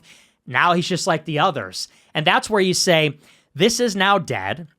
This wave has crested. It's not dynamic anymore. Now we need to look for the next wave because this will only disappoint us in the future. So that's a very good point about the self-funding. And you're right. Almost nobody talks about it. Yeah, it just kind of went away. But look, I mean, I think that was also, I guess, kind of part of the disconnect of where me and you are on this versus where like Crowder is on this, where it's like, look, it's very easy, especially for guys like us. It's very easy to have your own narcissism, you know, fuck with you, because it's just the world. There's a camera in front of us. We're on. You get a lot of people watching your thing, and you can feel like you're an important person. But like at the end of the day, the truth is that me and you aren't really going to determine anything that happens here. You'd be like, oh, you guys cost us the midterm. No, the Trump administration cost us the midterm. There's nothing I could say that would change the reality on the ground. You know, like this is what it is. But I think in some way, people also don't understand how uniquely positioned Donald Trump was. Like, there are so many factors, so many stars that aligned for Donald Trump to do what he did in 2016 and in 2024. Like, he was the most famous guy in the world. He was the rich guy. He was so brash. He was so camera ready. Like, there's just like all these things that come together. Like, Republicans have won 2 popular votes in the 21st century. Okay, like to go back to the third, you have to go back to like when I was 15 or something like that. You know what I mean? Like It's really bad. George W. Bush, they won in 2004, which was, if you can, you know, because I'm a little bit older than you, like 2004 was 5 years after the 1990s. Okay, it was a different country than we are today. And we were in a war. And even though the war wasn't going good, it was like, don't go against the president in the middle of a war was still kind of a big thing. Since then, no Republicans have won the popular vote. Donald Trump got it this last time.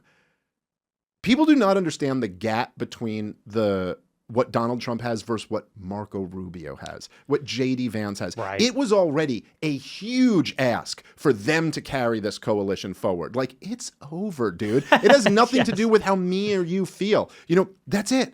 None of these guys can win. This administration has an approval rating about where George W. Bush's was after 2 disastrous wars and an economic collapse. This isn't a matter of me or you.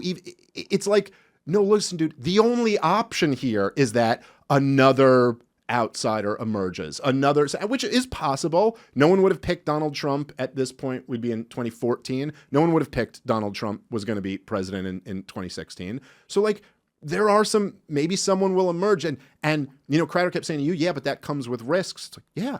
Right. Nothing doesn't come with risks. Your plan comes with the risk of your plan is that either Gavin Newsom or AOC will be president. You want to just say, put the blinders on, forget that we just launched a war for a foreign country, which is the most hated country in the world, which is a country that the American people have rejected, do not want this. You want to blame the critics of it for the loss? Okay. Let's if we had time machines, let's run a different experiment where me and you both get on board. We stay on board with the administration. We'll just go down in flames anyway. Right. It's not going to change anything. Well, and, I would say he kept saying, if we burn it all down, go for the Democrats, etc. He said, there's this big risk then that the Democrats are going to win. And I said, well, let's think about possibilities. So if we have someone from the administration run like Vance or Rubio, let's think about what Vance and Rubio would do that Trump would not. If we can agree that Trump is unsatisfactory, he's betrayed many of the promises, and at the minimum, like you even said earlier, to the extent that he's doing anything, he's not solving it. Yeah. Deporting 500,000 people, let's say that's the number. Is that a drop in the bucket even? If Biden imported 10 million and you deport 1 million, you're not even like net negative from where Biden was, let alone where we were before Biden was elected. So he didn't solve it. But like you said, Trump has this cult of personality. He uniquely wields the people as like sort of a distinct political force. Rubio and Vance, they don't have that cult of personality. They don't have control over the party. They don't have that popular support. And what's more, they don't have that like independent mind. Like Trump created this political revolution. He is an outsider. He does actually even have, you could argue, his own ideology, this like pro-protection, anti-war, nativist sort of thing. So are Vance and Rubio going to be better than Trump? And if so, how? How are they going to stand up to the Israel lobby? How are they going to be more immigration restrictionist? I don't think anyone would really believe that. And so you either get a continuation of the, if it's even possible they win because they're attached to this administration, you either get a continuation of this, which we all recognize is not a solution for anything. The best people say is, it's worse than, or rather, it's better than total destruction under Democrats. Or they say something like, well, it's buying us time. It's letting us have some sort of like salutary neglect, like the Democrats aren't killing us with censorship and debanking. That's best case scenario. Worst case scenario is it's a Democrat. And so you say, that's a scenario where there's no winning option. Yeah. Like victory is not a possibility on your timeline. So what you're doing is you're playing not to lose. You're hoping that we don't get the worst thing, we don't get the worst defeat condition, but you're not even really concerned about how we win. How do we get mass deportations? How do we get the rest of it? At least if you say, we're going to punish Republicans, like this administration needs to fail, everyone in it needs to burn down and be weakened by it, at least then there's a possibility in 28 that the Trump administration alum are so unpopular, even in a primary, that somebody else could actually emerge and then run. Because the biggest concern is that, look, we all know this, the party is consolidating around Vance or Rubio. The money, the actual party apparatus, and what they're going to try to do is make it so there isn't a competition. They're going to make it so that there's one clear guy, probably the Trump backs, someone from the admin like Vance or Rubio. That person's going to get 70% of the vote. There's going to be a bunch of also-rans, and they're just going to jam that guy through so he can campaign really without a primary fight throughout 27 and 28, and then, lock it up for the next 4 years. And so the biggest threat actually is that that candidate will be too strong and suffocate any possible challenger, any dark horse, an outsider. And by the way, if we get an outsider, that might be your victory. That might be your victory condition where it is someone who was from that Trump coalition, saw where it went wrong, wants to fulfill the promises of it without kind of rejecting the fundamental premise. Someone like that can emerge. And then, if that person wins, then maybe that person can actually deliver the victory. But that's why I say, people are always saying like, well, who's that person going to be? Well, you don't know if that's even going to happen. It's like, well, we have to create the possibility that we can win. Otherwise, we're accepting defeat. Like you said earlier, either we go on 90 miles per hour or 85 miles per hour off the cliff. To be honest, I'm not even sure it's 85. Like Right, this might be just as fast, dude. It's just a different thing. I mean, it's like in the same sense, like why do I hate the Democrats? It's like, I don't know, because like they I don't know, they're fiscally insane. They opened our borders. This is chaos and destruction. They push this trans insanity on little kids. This is evil, and this is abortion is murder. This is death. It's like, this is all destruction and death, and it's just, this is all horrible. I'm not actually sure which one is worse, to be honest. They're all very bad. And, I guess maybe one of the things that's kind of frustrating about even having these debates is that it's nuanced and it's complex and it's broad. And like, for example, okay, so Pat Buchanan, who is really a hero of mine, I'd imagine like someone you would really admire as well. Brilliant conservative. He would always come back and support the Republicans. Yes. Yes. And he would eviscerate them. I mean, he would just like take them down, but he'd always come back and support them. And so he would be totally against George H.W. Bush in 92 because he's furious about the Persian Gulf War, although he never really made that as central of an issue as I think he should have. But, who am I to pick on a great man like that? But then he'd come back and he'd primary him. But then he'd lose and he'd come back and he'd get that great famous culture war speech from Pat Buchanan at the RNC, which is, by the way, anyone should go listen to that speech. So beautifully done. I really admire great speech writing. He was a great speechwriter. But anyway, but that speech, the context of it, is that he's at the RNC to bring the Buchanan, what did they call it? The Buchanan Brigade back into the Republican Party. And he would make arguments like, hey, look, we feel how we feel. We disagree on all these issues, but whose Supreme Court justice picks are you going to like more? George H.W. Bush or Bill Clinton? On environmentalism, he's better. On tax policy, he's better. On all these. And like, now I tend to kind of disagree with that. And I loved Ron Paul. Ron Paul would never come back and endorse the candidate. But, the thing is that in 1992, I can understand Pat Buchanan's argument. Because if you have a generally healthy country, and we could get into debating whether we were generally healthy or not, but compared to today, we were a much healthier country, much less divisive politically.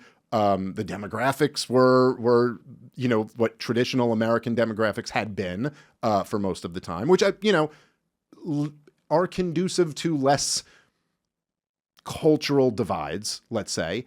We were not $40 trillion in debt. We were not like a failing empire. Things were, and in a healthy society, it kind of does make sense to go, look, I know there's a wish list of what we want, but let's go for better rather than worse. Again, when you have stage 4 cancer and you're terminally ill, that's like when you go like, no, if we just get what is maybe slightly better, we die. Like, this nation dies if we do that. So I guess part of it is that we're just arguing that, like, no, the situation is actually that dire right now that we have to go for something better than this. Well, that's the nail on the head. And, I would even say something more controversial, which is, and no one's going to like this. You? More controversial than me? Well, controversial for people that like us, for the fans, but they need to hear this. I respect Pat Buchanan. He's brilliant. Obviously, off the charts, brilliant, great writer. Red-pilled me with Death of the West and great book. Everything. But he is a loser. And I don't say that to be nasty, but he lost. He lost 3 times, right? He lost in 92, 96, lost for reform in 2000. And, it's funny. Sam Francis, who was a friend of his, he wrote an article about his endorsement of Bush in 92 and said that was Buchanan's biggest mistake. I've never read that. Oh, that's very interesting. Yeah, I'll send it to you. Yeah, please do. But he wrote it at the time and said that's Buchanan's mistake, is that he always comes back to support the GOP. Why? You're at war with them. They're the enemy. They're the problem. And it's because he is the congenital conservative. And by conservative, I don't mean right-wing. It's this risk aversion. He's not revolutionary. No. He's a reformer. And so in the end, they will always come back to the vomit. The dog will always come back to eat its vomit. They will always come back to endorse the conservative.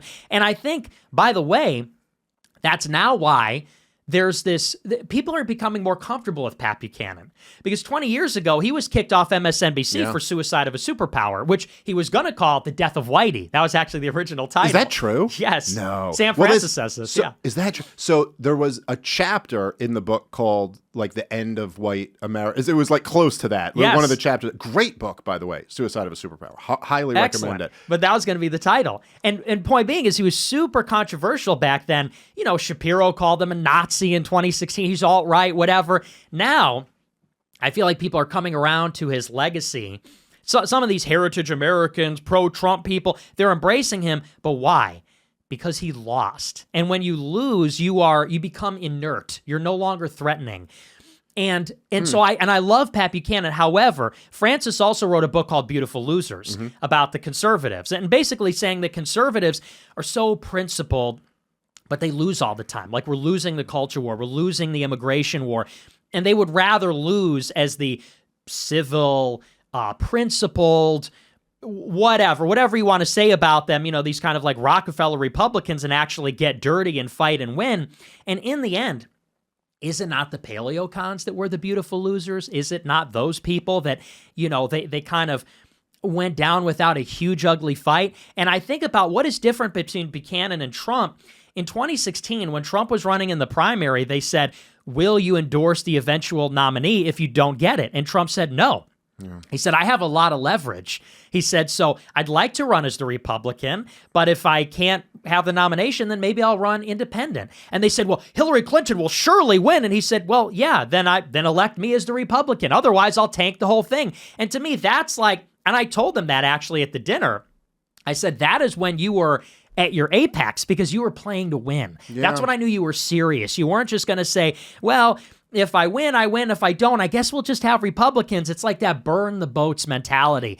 That's what we as the base need to develop, that kind of consciousness or that leadership. No, I get what you're saying. You know, part of the, okay, I'm sorry to keep picking on Steven Crowder. It's nothing against Steven Crowder. It's just that literally this is what I'm thinking of when you say this. But so when I was debating Steven Crowder, he was very upset that I had called for Trump's impeachment. I had called for Trump's impeachment because of the 12-day war. Because, you know, to me, I'm like, yeah, you just launched an illegal war, and this is what we all voted against, and yeah, I'm for. Now, Crowder starts then getting into this argument. He's like, but if we impeached Donald Trump, then Nancy Pelosi has control. And I was like, well, first off, that would put J.D. Vance in as president. Right. But then at a certain point, I went, Stephen, when I say we should impeach Donald Trump, you realize I'm not a congressman who's introducing articles of impeachment. There's no point that I believe this is going to result in this process and then the benefit of that process. Obviously, all I'm saying is like, I publicly supported Donald Trump, and now I am saying in the loudest possible language that I'm out. I'm done.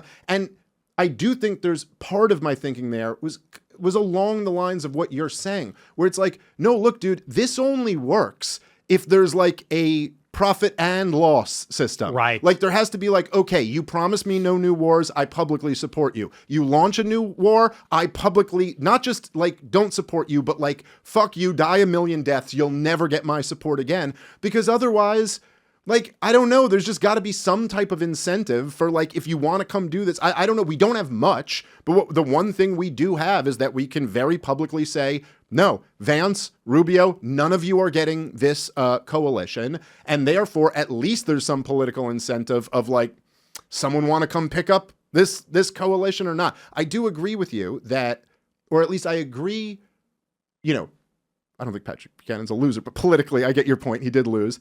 I think that there's something, especially now when supermajorities of the American people are against this war. Supermajorities of the American people are against Biden's immigration policy. You know, supermajorities are against the woke, trans, insane shit. Supermajorities think that inflation is the number one issue.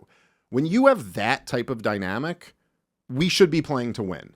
Like, right. Why can't we win this country? You know what I mean? Like, if there was an open primary right now, now don't get me wrong, I want to be honest about this. If someone were to run on your most radical views or my most radical views, they probably could not win with that. Right. But if there was like open primaries on the Democrat and Republican side right now, and someone were to run on a full separation of Israel and America, like we're treating it like church and state, a full separation of Israel and America, dissolving the Israel lobby entirely. If they were to run on closing the border and an immigration moratorium, if they were to run on, fiscal sanity, no new wars. No, like there are major pieces here that could absolutely be a winning coalition in this country.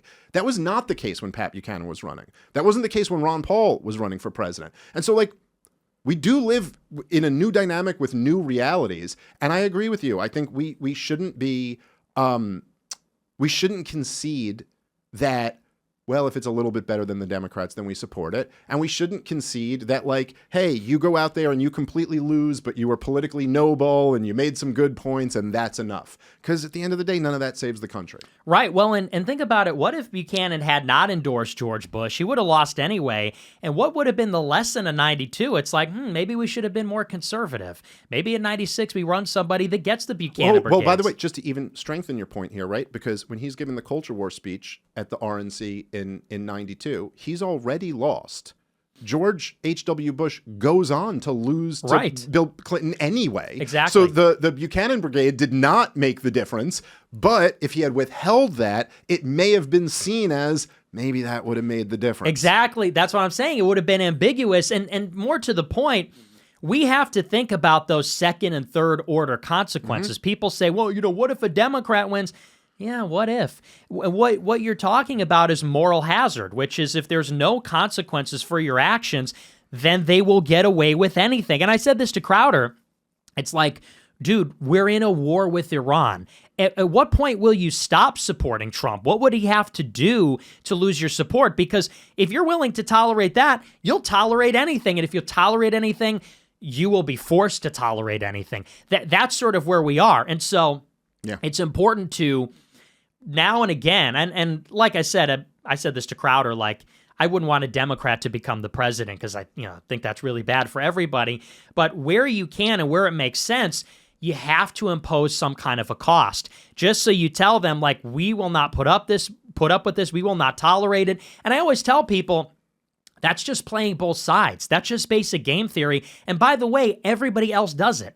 The donors do it in particular. How many of these pro-Israel people were lifelong Democrats until October 7th? And then they threw their weight around behind the Republicans to get concessions. Same thing with little tech. Elon Musk.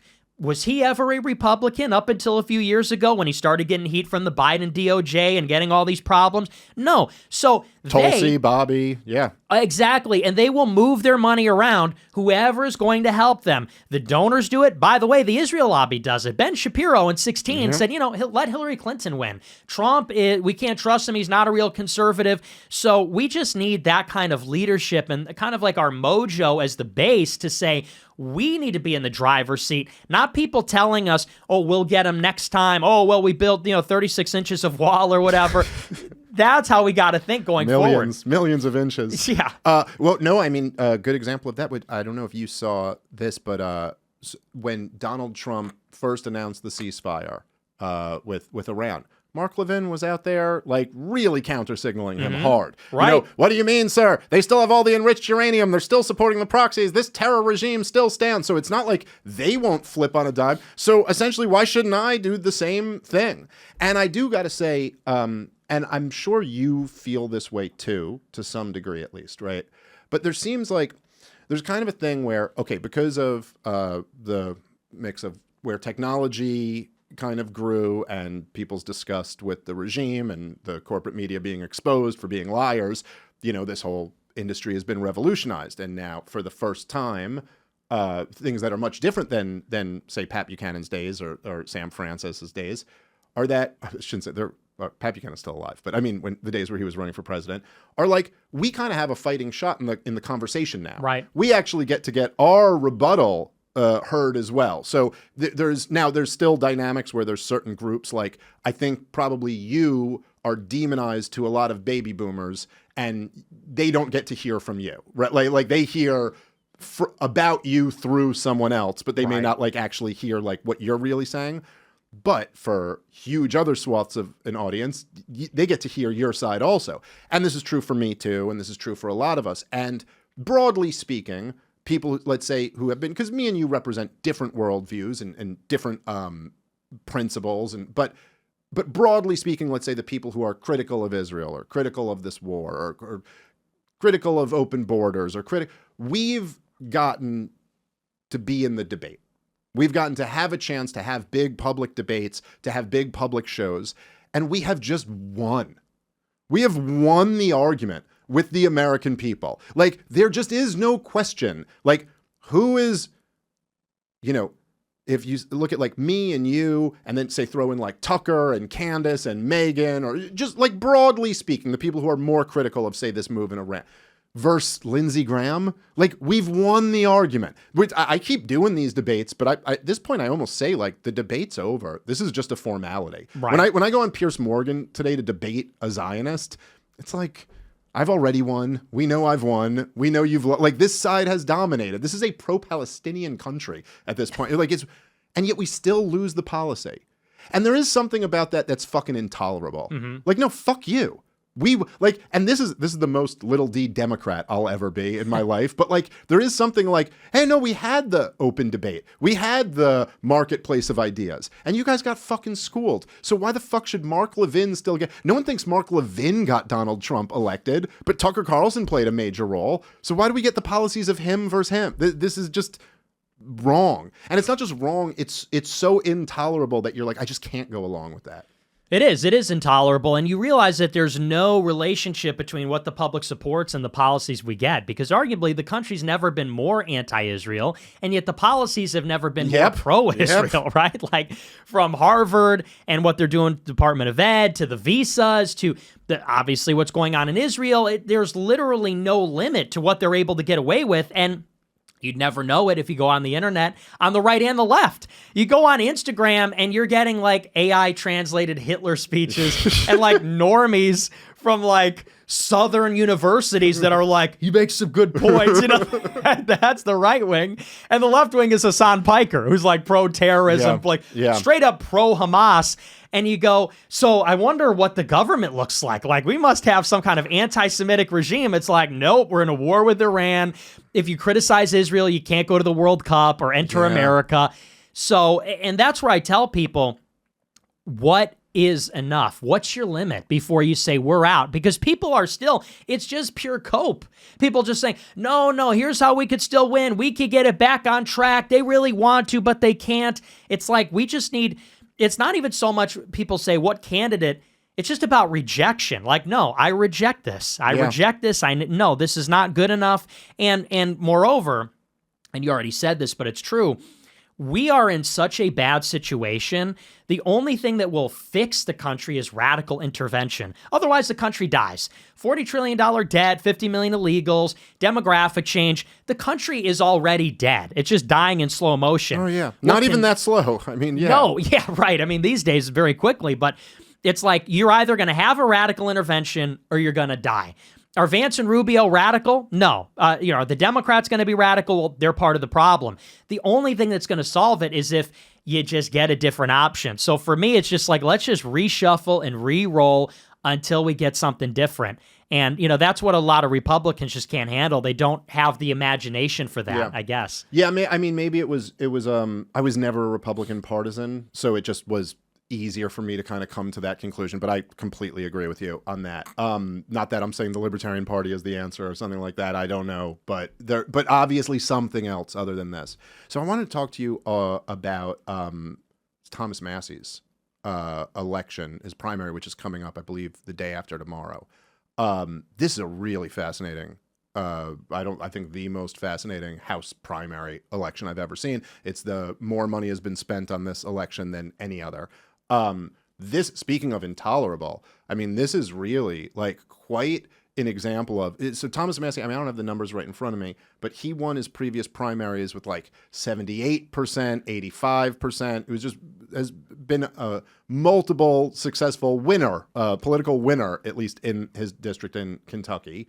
He really angered the Israel lobby, particularly in his Tucker Carlson interview, where he exposed that he's the only one who doesn't have an AIPAC handler, and was doing something that, even like guys like, say, me or you, or people who are very critical of the Israel lobby, aren't exactly explaining like the nuts and bolts of the logistics of how it works in Congress. And he was really explaining that. Then, of course, he made his famous stand to get the Epstein files declassified and really embarrassed the administration, and kind of through some political maneuvering was actually able to kind of like get them to tap out and release it. And then, of course, he opposes both the 12-day war and this current war in Iran. And so this has now gotten the Israel lobby has poured tens of millions of dollars, or at least $20 million, I think, has been put into the race, and they've made it a much more competitive race. This, to me, is going to be very interesting to see what happens here.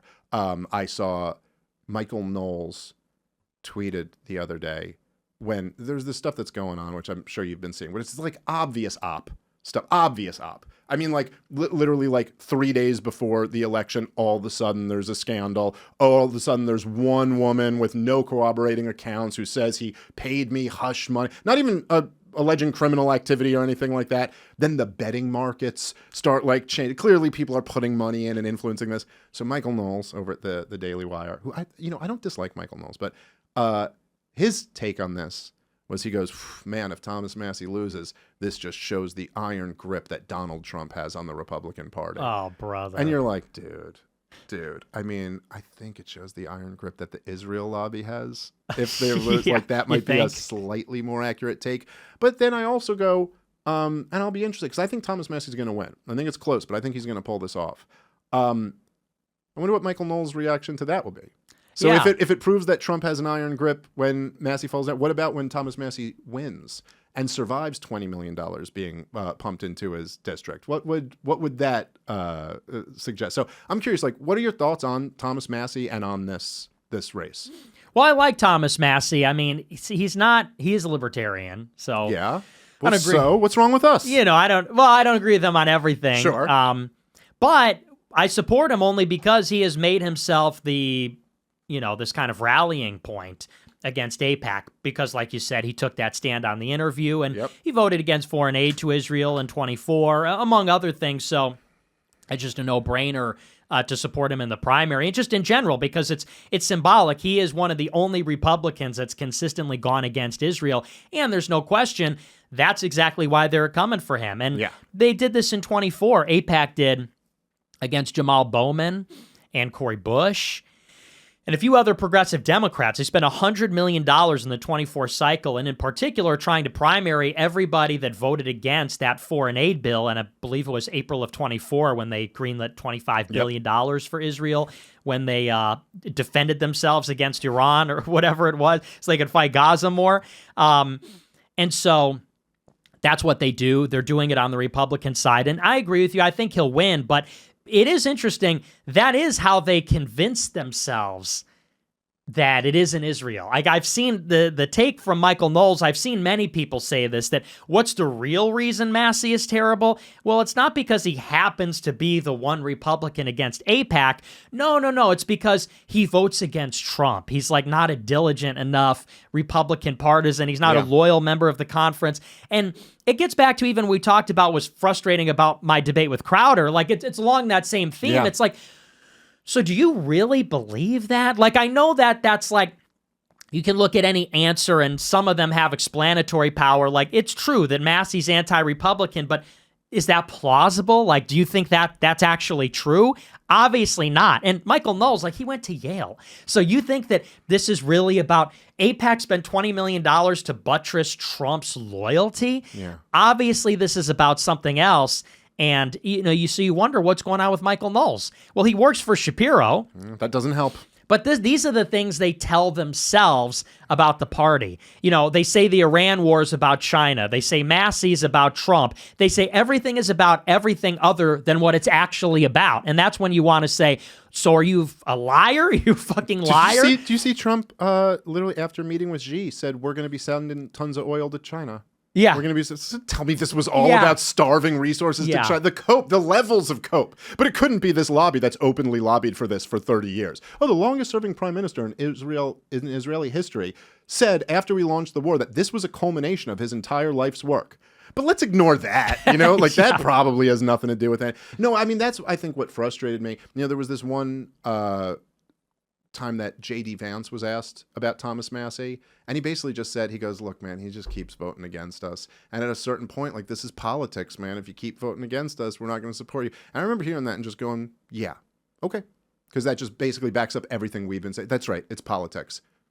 And us never supporting you again is also politics. Right. So like, okay, yeah, you're not voting with me. Okay, well, you're trying to unseat. Now, obviously, you like Thomas Massie, but you're not a libertarian. I like him, and I am a libertarian. So to me, it's just like the absolute. You're trying to take away the one guy that I have who represents me in Congress for the crime of telling the truth about some important issues. Like, okay, cool.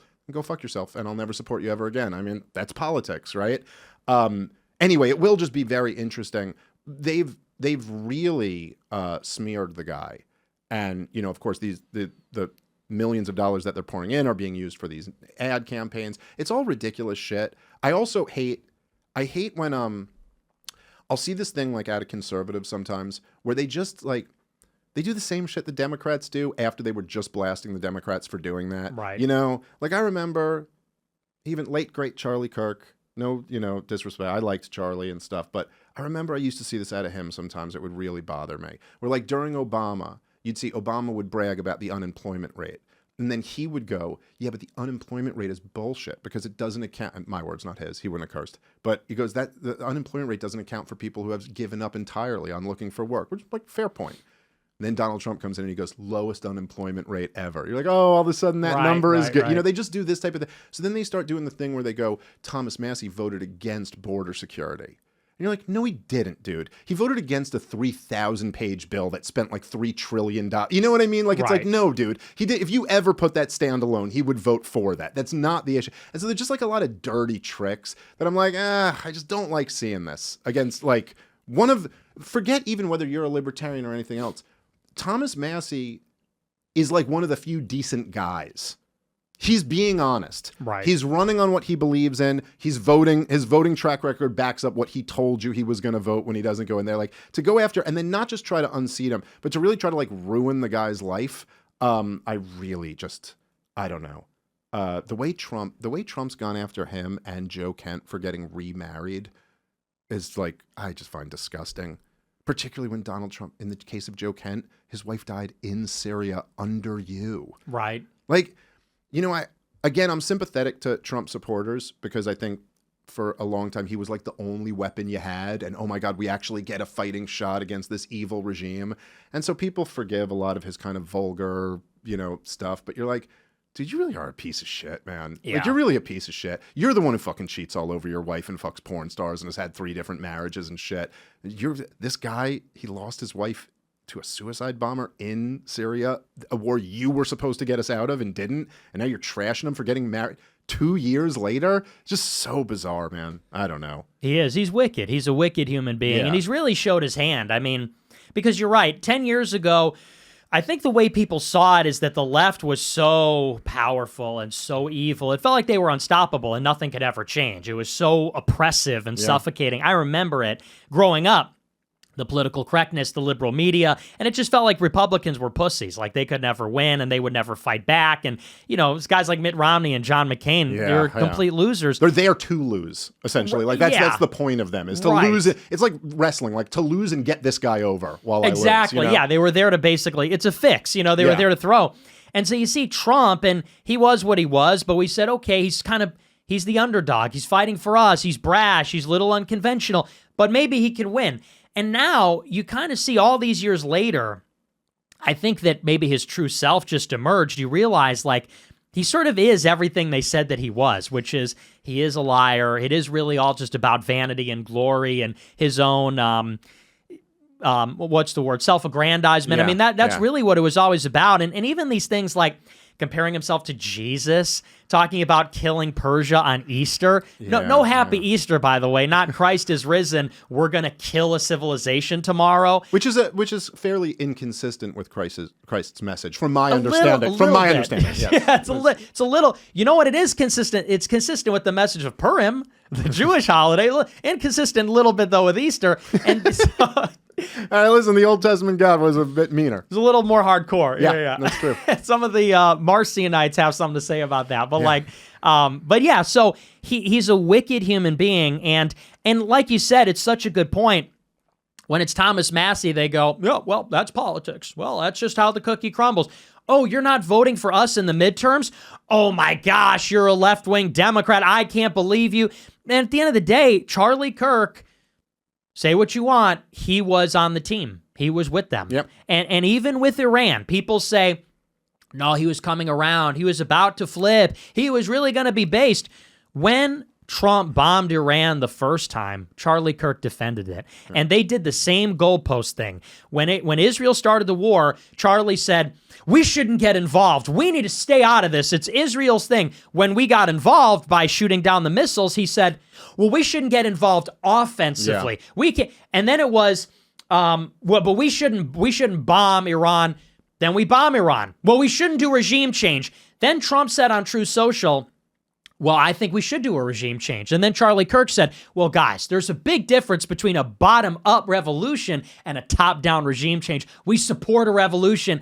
And so it's like anything that Trump would have done, he would have supported. All right, guys, let's take a moment and thank our sponsor for today's show, which, of course, is Body Brain Coffee. And the big news is that the Body Brain Creamer is officially here. I don't know about you, but I like creamer in my coffee. And Body Brain just put out their creamer, which perfectly partners with Body Brain Coffee. It's all good for you. It's not the creamer you get at the supermarket that's sugary and has a bunch of crap in it.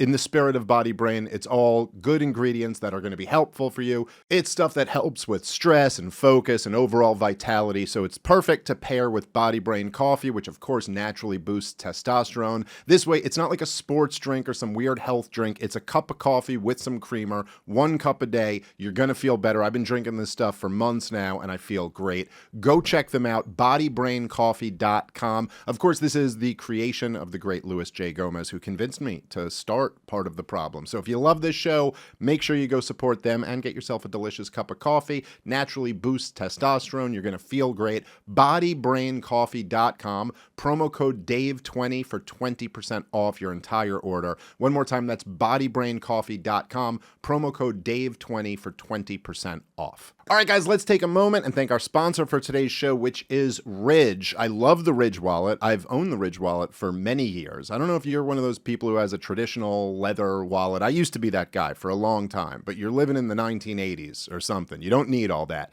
Ridge is a futuristic minimalist wallet. They're really cool. They're made with aluminum, titanium, carbon fiber. They're like these cool metallic looking wallets. They hold your card, they hold your cash. They're a real conversation starter, a great gift for like a guy who's difficult to get gifts for. All Ridge products have a lifetime warranty, so this is literally the last wallet that you will ever have to get. It comes with RFID blocking technology, so you don't have to worry about hackers. They have over 100,000 five-star reviews. Check them out for yourself at ridge.com. Ridge.com is the website, and make sure to use the promo code POTP10. That will get you 10% off your entire order. Check them out, ridge.com, promo code POTP10 for 10% off. All right, let's get back into the show. Well, my read on Charlie's motivations here, and just to be clear, I'm speculating. I mean, I knew him and talked to him a little bit, but I'm speculating a little bit. But my read was always that the number one priority was keeping the coalition together.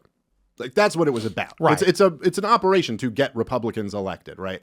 And so I think Charlie did really oppose the 12-day war, but not exactly for the same reasons that me or you might oppose it. So like I might oppose it just for moral reasons, like that I just look at it as mass murder, and I think that's evil and unacceptable. And by the way, I'm not saying like people died during war, but like I actually think that some of your people did a real good job coming up with that whole just war theory of Christianity. That's like right.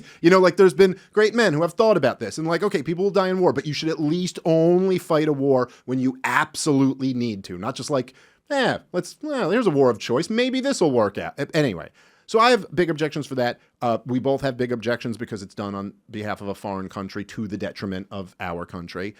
I'm not saying Charlie didn't even have any of those concerns. I'm saying the reason why, this is my read of it, I think the reason why Charlie Kirk was so adamantly telling Donald Trump not to do this is because he understood the political reality that we've been discussing earlier, Right. that this was going to destroy the coalition, that this is just, he had his finger on the pulse. And he also, listen, he had his finger on the pulse. He knew what had happened in the Groyper War. He knew how much, look how much he moved on the issues Right. over the years. He kind of had to. You want to keep this coalition going, this is the only way it's going to work. And so I think he knew that this coalition was going to be destroyed by this move.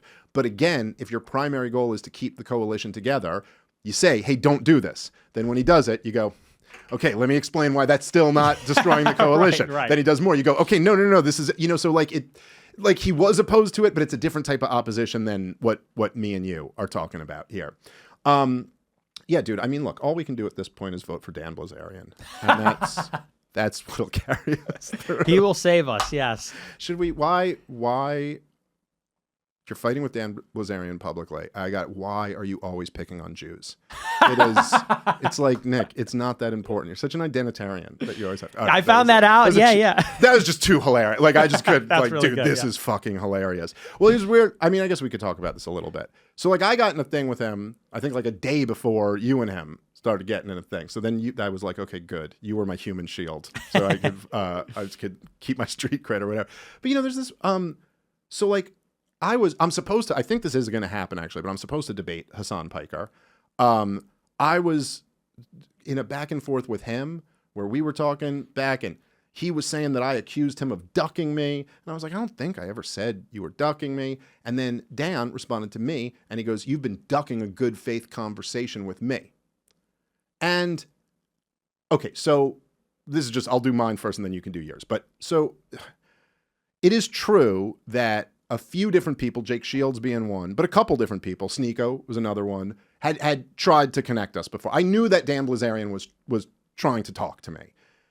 And I just wasn't really that interested in it. That's just like, I don't know. I'm not like even trying to be a dick or anything, but from my perspective, all I knew of Dan Bilzerian was I was like the boats and hose guy who kind of turned into like, what I kind of consider to be like a low IQ kind of Jew hater. Now, if that's fucked up for me to say, I don't know, however you would do, but I've seen him on a few interviews where it was just like, I kind of felt, it's not someone like you who we may have some disagreements, but I feel like you're a very smart guy. You're very well read. You're good faith when we have these conversations. What disagreements we have are disagreements, This was to me just like a guy just kind of like crudely denying the Holocaust, kind of crudely going, we should launch a war on Israel, all this stuff. And even the arguments are kind of like, well, they attacked us on the USS Liberty. Like, you do realize that was in 1967, though, right? Like this is kind of on the level of we should fight a war with Iran because they killed our Marines or something. It's like, right. Well, like, I don't know. If we've done business with them for 40 years after that, you really can't, like, still. Anyway, whatever. Debates on this aside. I just wasn't particularly interested. But so he replies to me on Twitter. And he goes, well, you've been ducking a good faith conversation with me. And even the way he said good faith conversation is, me, Nick. It got me to kind of go, I get, and so I replied and I went, well, I wouldn't characterize it as ducking, but sure, let's have a conversation. I accepted, like, let's have a good faith conversation. Okay, fine. And then he goes, I don't know why you're lying about this, man. And I go, well, lying? I mean, I'm lying. I'm just saying, like, no one's denying that you were trying to talk to me. I'm just saying, like, I wouldn't phrase it as ducking. I don't know. There's a lot of people who are trying to talk to you. A lot of people are trying to talk to me. We don't have time to talk to all of them. But then I go, all right, well, I wouldn't say lie. then he goes, you've told a bunch of people that you're scared to talk to me. And I go, okay, well, now you're lying because that is yes. What man talks about themselves like that? I've told other people. Like I said to you, Nick, me and you off camera, and I went, I'm scared to talk. Who would even talk about themselves like this? So then it goes, and then literally the next comment out of his mouth is, you're a subversive Jew. I always knew you were a subversive Jew. And you're like, guys, look, again, me and you have talked about this a lot. I am not a left-winger. I don't have left-wing sensibilities about bigotry. I'm not allergic to it. Mm-hmm. Like, if you're a little bit of a bigot, I'll still talk to you about that. We're all a little bit of a bigot. Bigotry is something you're always supposed to have a little bit of. You don't have too much of it. It'll fuck you up. But it's like, dude, how many conversations with how many different people have I had? And good faith conversations where like, really, have I not earned at least enough credibility to go that like, that immediately, if we have one disagreement, like you scratch the surface and right underneath there is you dirty. Again, I'm not going like, oh my God, anti-Semitism. I don't really give a shit. But at the same time, I am kind of, like, is that from your perspective, is that not unreasonable of me to just go like, all right, dude. So then that is kind of what this is all about. And that's fine. You have a right to feel however you feel. But also I'm kind of have a right to go, this is pretty fucking dumb. And Yeah. I'm not really interested in talking about this. I don't know.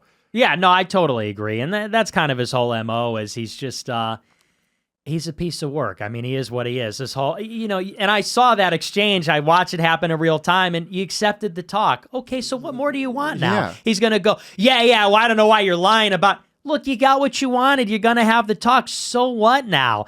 And then it turns into the ego thing. Well, you're afraid to debate me. And then you're a subversive Jew.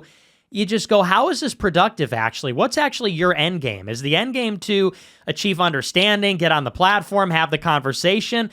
Or is this about something else? Yeah. So, yeah, I thought that was pretty messed up. Well, and then there was this other thing, and I think this is more a dynamic that you've commented on too, and then I want to get into kind of your issue with not just him, but like kind of part of the movement or the kind of little mutiny that you put down last week. I've been watching that. It's kind of interesting to me, and I don't exactly understand it.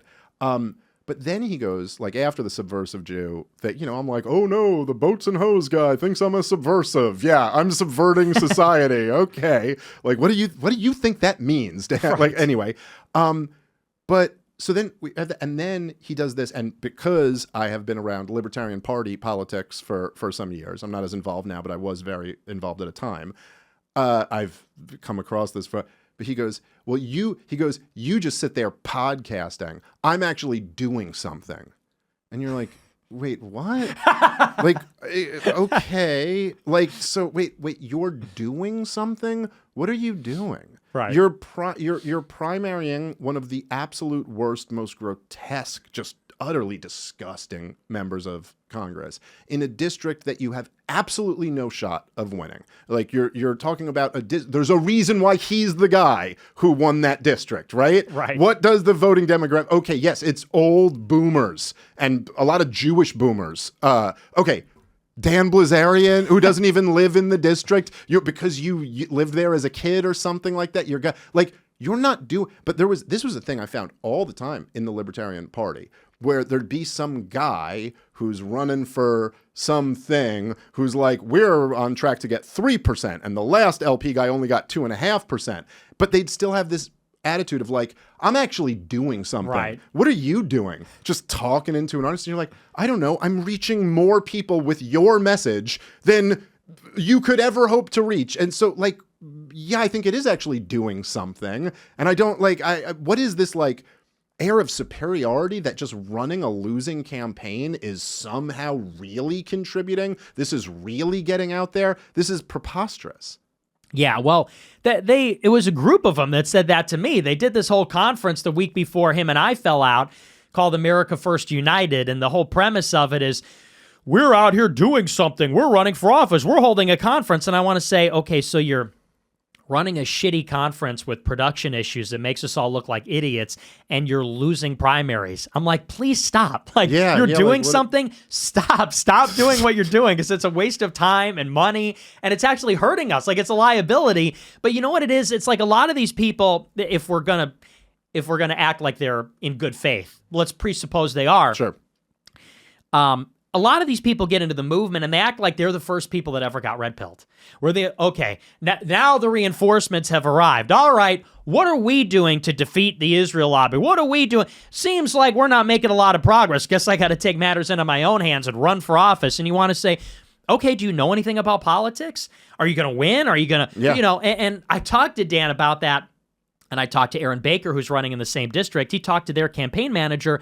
They got no plan. There's no strategy. I want to say, Dan, the average age of the Republican primary voter in your district is 57 years old.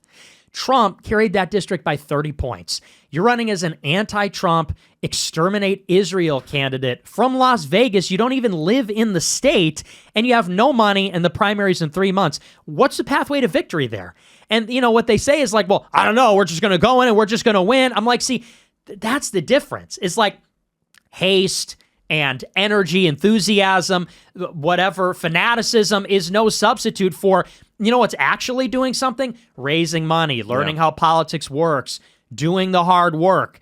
But I really think it is just that zeal of the convert. That's what it comes down to. I think you're right about that. And I've seen, there's a thing, and I know you can relate to this, because there are just things, like you read books. And that is actually something that separates like the wheat from the chaff. There's actually a lot of people who like talk about politics for a living who like just don't know anything about this. And there's a thing when you do, like when you're obsessed with this and you read books and there's a thing that I already know without ever talking to you about this. I was talking about this with Mike and Natalie earlier today, but you're always 10 books behind.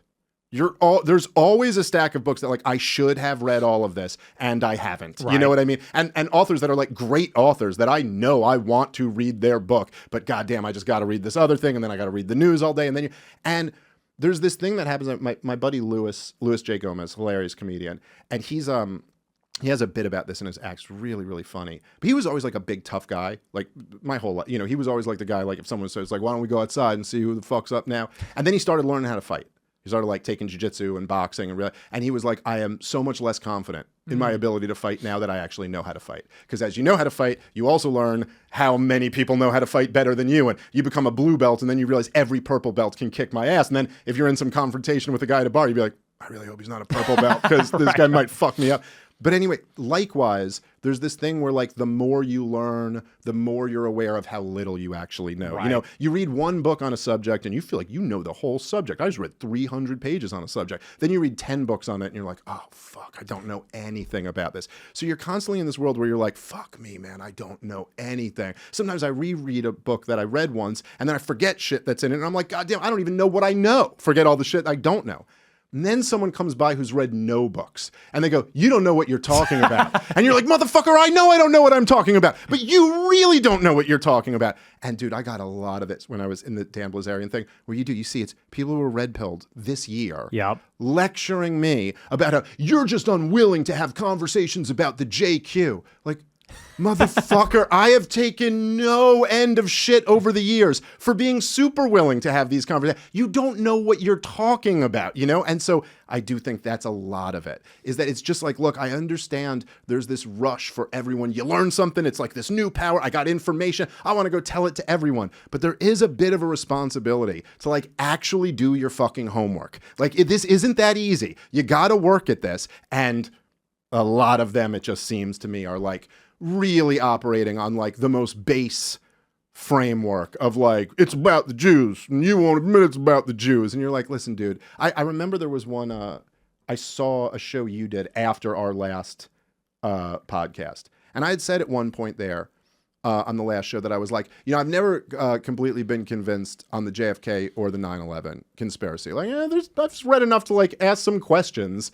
But I don't know. Like, there's 50 different theories about who exactly had JFK killed. No question, him and Ben-Gurion were beefing, and he was trying to get nuclear inspection. No, look, maybe that's the answer. 9/11, the dancing Israelis, if you look into it, it's pretty fucking shady.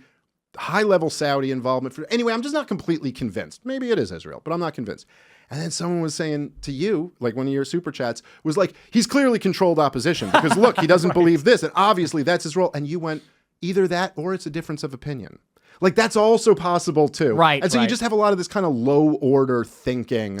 People are very excited with this new idea, but the problem is, like, you actually don't have the background on all of this information. Like, you don't really know the details here. There's a lot of that. That's exactly what it is. And that was part of how him and I fell out, is because I met him a couple of years ago, and he was all gung-ho, wanted to talk about Hitler and the Holocaust and all this stuff. And we started to have this divergence, let's say, around the time of my debate with Dinesh D'Souza, which was about a year ago. I think it was June last year during the war. I remember, yeah. Yeah, and I remember I debated Dinesh. Everybody loved the debate. They all said I did a good job, I remember Steve Bannon loved it. He wanted to play it on his channel on Rumble and everything.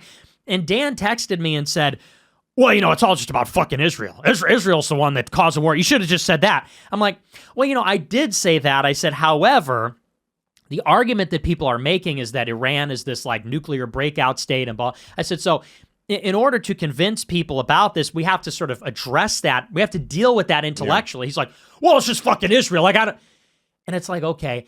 And then it was on Tucker Carlson and a few other interviews. I did these interviews, and he texts me and says, "Are you controlled opposition? You never talk about the Jews anymore." I'm like, me? I'm like, what are you talking about? He's like, your last few interviews. I said, I believe we touched on that in Tucker and on the Jack Neal podcast. He goes, yeah, but you didn't talk about it enough. I'm like, so am I supposed to sit there and just the entire thing is going to be, it's the Jews, it's the Jews, every interview the entire time? And for them, the answer is yes. And even about running for office, he said, I want to run for office.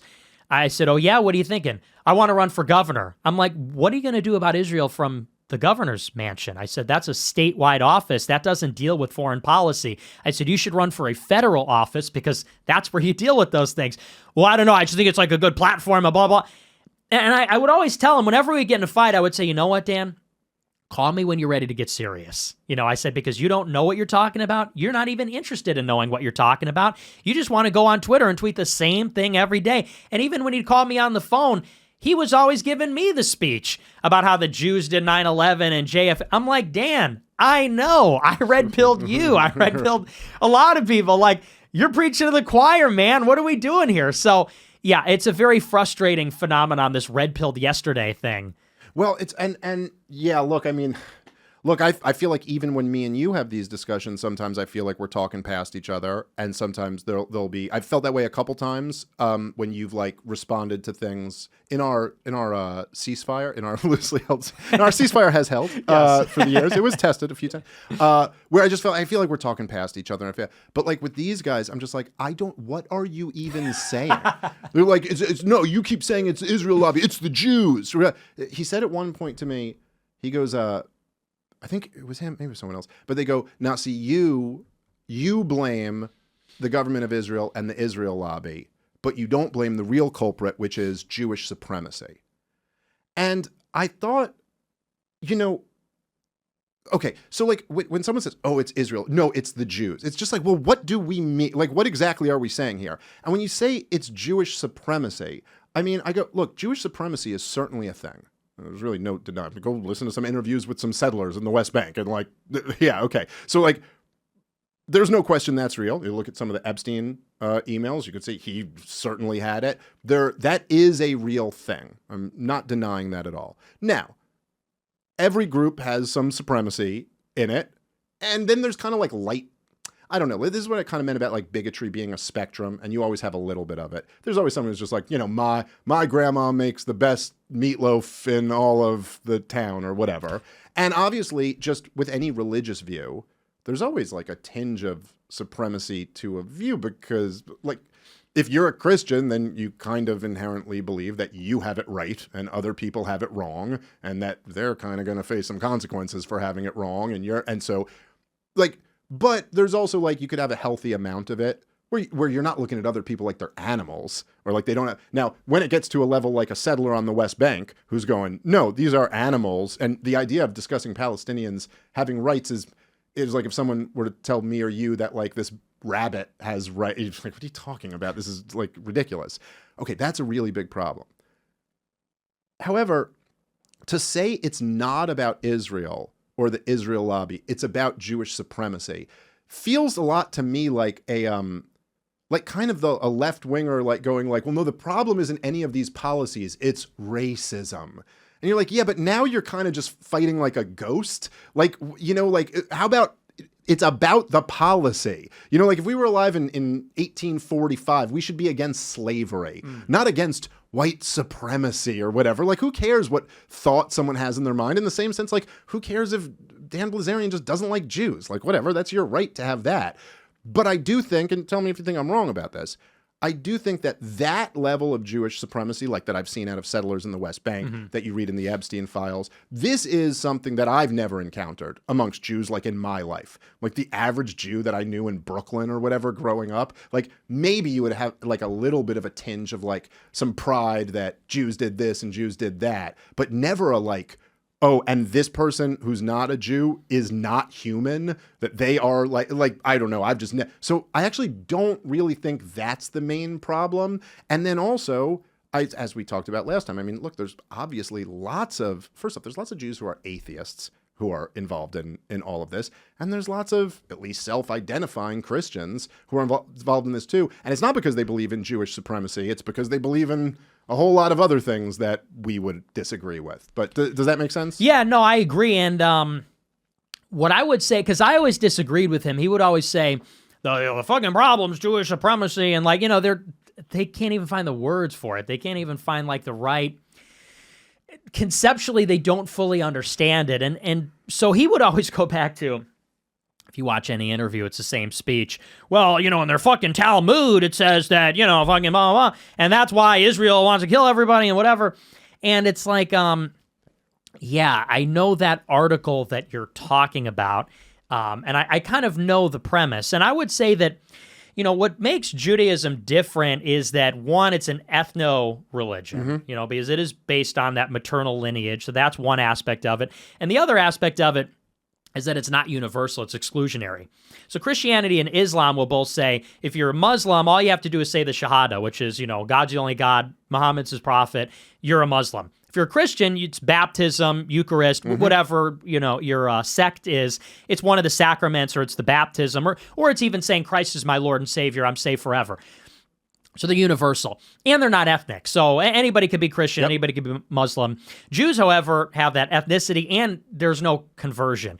And what's more, there's different prescriptions. For Jews, they have to follow the law. For non-Jews, they have the Noahide laws.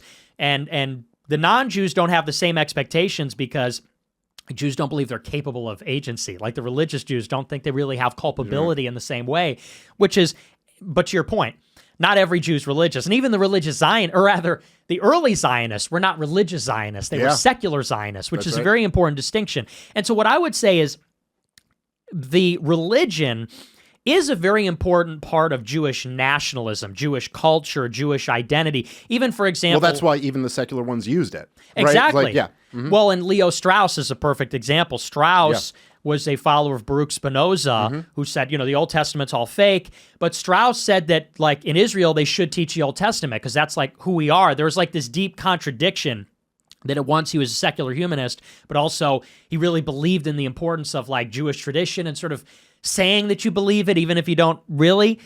And I would really say the real problem, to pinpoint it, it is something to do with Jewishness or Jewish nationalism, in the sense that it's this self-advocacy for a separate and distinct tribe. It's this competing identity that, like, let's say, for example, Israel is actually a project of American and European Jewry. It spawned from the organized Jewish groups and money and political influence of Jews in New York and Jews in London and Jews on no continental question Europe. about that, sure. And so to me, there's like a superstructure where Israel is just a part of a larger umbrella that is transnational, and what binds them together is that they have this Jewish identity. And I saw there was something from Bill Maher the other day. Bill Maher. Oh, yeah, I saw this. This you see was this? Crazy, dude. Yes. And he kind of vindicated me in a certain way, and maybe Dan for that matter. He goes, and he's obviously a liberal, atheist, degenerate, pervert. I mean, he's as progressive as it gets. No, not religious in any way, shape, or form. And I don't even think he's a Jewish supremacist per se.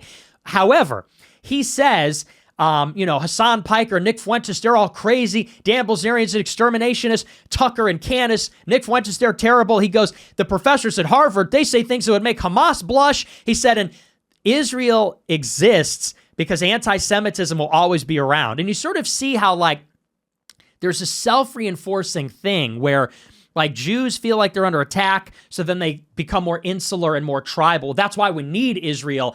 And so that's sort of the tension that's always existed, is in an open society, can the Jews really be entrusted with tons of influence because they act as this group, and they're never going to see themselves as part of this propositional identity, like, well, I'm just an American, or I'm German, or because they're always going to say, yeah, but my grandma was Jewish and we were persecuted. So that I agree with everything you said up until that last sentence, up until they're never going to see them, because I actually they're unassimilable. Well, I don't think that's true, and I think actually that it's already drastically changed. I mean, if you just look at, like, a lot of that stuff almost like in the same way, like if you saw with Thomas Massie was a good example of the poll where they showed by age. And it was so crazy because like 70 to 80, he's like negative 55. And then like 20 to 30 is plus 55. And just so much of our politics almost breaks down by this age group. And it might even be 50 and under, although like it changes with it. But the young Jews have like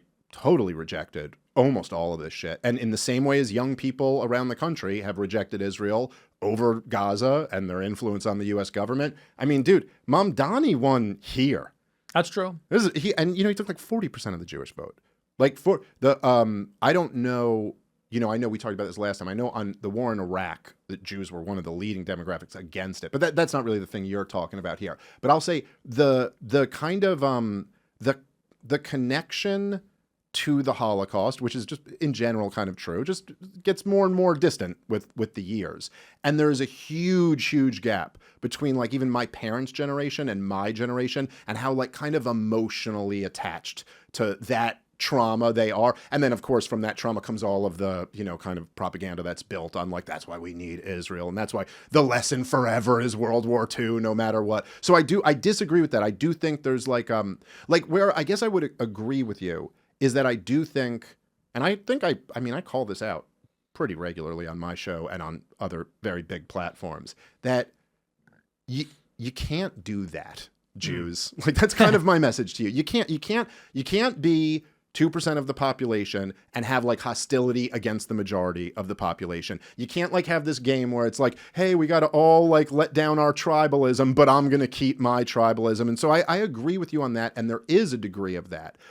But at this point, I guess, like at this point in time, right? Like, and you're absolutely right that like organized Jewish groups were the ones who were pushing Zionism and pushing for the creation of the state of Israel and organized Jewish finance and, things like that. But at this point, we're well beyond that. And at this point, the Israel lobby, it doesn't really matter that Ted Cruz isn't Jewish or isn't a Jewish supremacist. Like, it doesn't matter. He's still perpetuating the whole system. And then you have a lot, there's a lot of Jews who are against that whole system. So it just seems to me that, like, this leads, yes, it's very complicated. And and obviously, as you said, I remember, speaking of talking past each other, I saw this one clip where you were responding to Tucker Carlson. I want to talk to you a little bit about that because you guys had the show. I thought it was a great show. Full disclosure, I like both of you guys, But so you were basically responding to him and you go, yeah, Tucker, like you're making this point that like, oh, we can't believe in blood guilt. We can't believe that and you're like, yeah, no kidding, dude. I'm Catholic. Right. Like, obviously I know this, but then you go, the point I'm making is that you can't remove Israel from Jewish identity or from organized Jew. But then my response, what I just thought was like, yeah, but who amongst us is denying that? Like, I don't think, so like, I think in a weird way, you kind of guys are both agreeing. Like, I don't think, obviously it has something to do with Jewish identity. Like, I certainly wouldn't sit here and argue that like the neoconservatives' Jewish identity had nothing to do with why they wanted to support Israel. Obviously it does. What happened with you and Tucker? Like, cause you guys had the show. Right. It seemed like you guys were kind of at least reasonably cool. He got, mountains of shit for having you on. And then it seemed like you were offended in kind of the way he handled the aftermath of all that. Is that right? Well, he was calling me out. I mean, we did this thing. I thought we were cool. And maybe not even cool, but I thought we sort of understood each other. And then he started going around and saying the same thing in every interview, which is, well, I went out there to confront him. I don't agree with his anti-Semitism, and I tried to get him to see the light because I told him about blood guilt. And I said, well, that's not really true. Like, you did not bring me out to confront me on anti-Semitism, and I told you at the conversation, I don't believe in blood guilt. And he would say, oh, and I failed. He tried this intervention, and I went away still hating Jews for being Jews. So I said, that's not really true. And then this little speech kept getting worse because he was doing the rounds on all these interviews, and it went from like that to then it turned into, well, I wanted to let him talk so he could expose himself. Some people, if you confront them, you're going to make them look good, or, you give them an opportunity to defend themselves. He said, I wanted to basically give him enough rope to hang himself, let him talk, and then you could see how bad he is because he beats up on women, hates women, and he believes in blood guilt. And I want to say, dude, we had dinner for hours and hours. It was nothing but friendly. We had the interview, super friendly, as he was attacked for. You know, he didn't give a lot of pushback. And then he texted me the next day saying, hey, man, great interview. It was really interesting. I really enjoyed it. I said, so that's just kind of two-faced. And so then I just responded and said that's just a lot of BS, and I think that's dishonest. Yeah, now look, I get what you're saying. You know, if I'm trying to be fair about this, I do because I get it too. Also, believe me, I've had a lot of situations where if I feel like someone's kind of slighting me, and then also there's this weird thing that we have in our world of like having shows where like, because like sometimes I've had things like say where even like someone who's an enemy, I don't think you consider Tucker an enemy really. I think no, maybe. You do? Okay, fair enough. But someone who like Dave Rubin will be talking shit about me.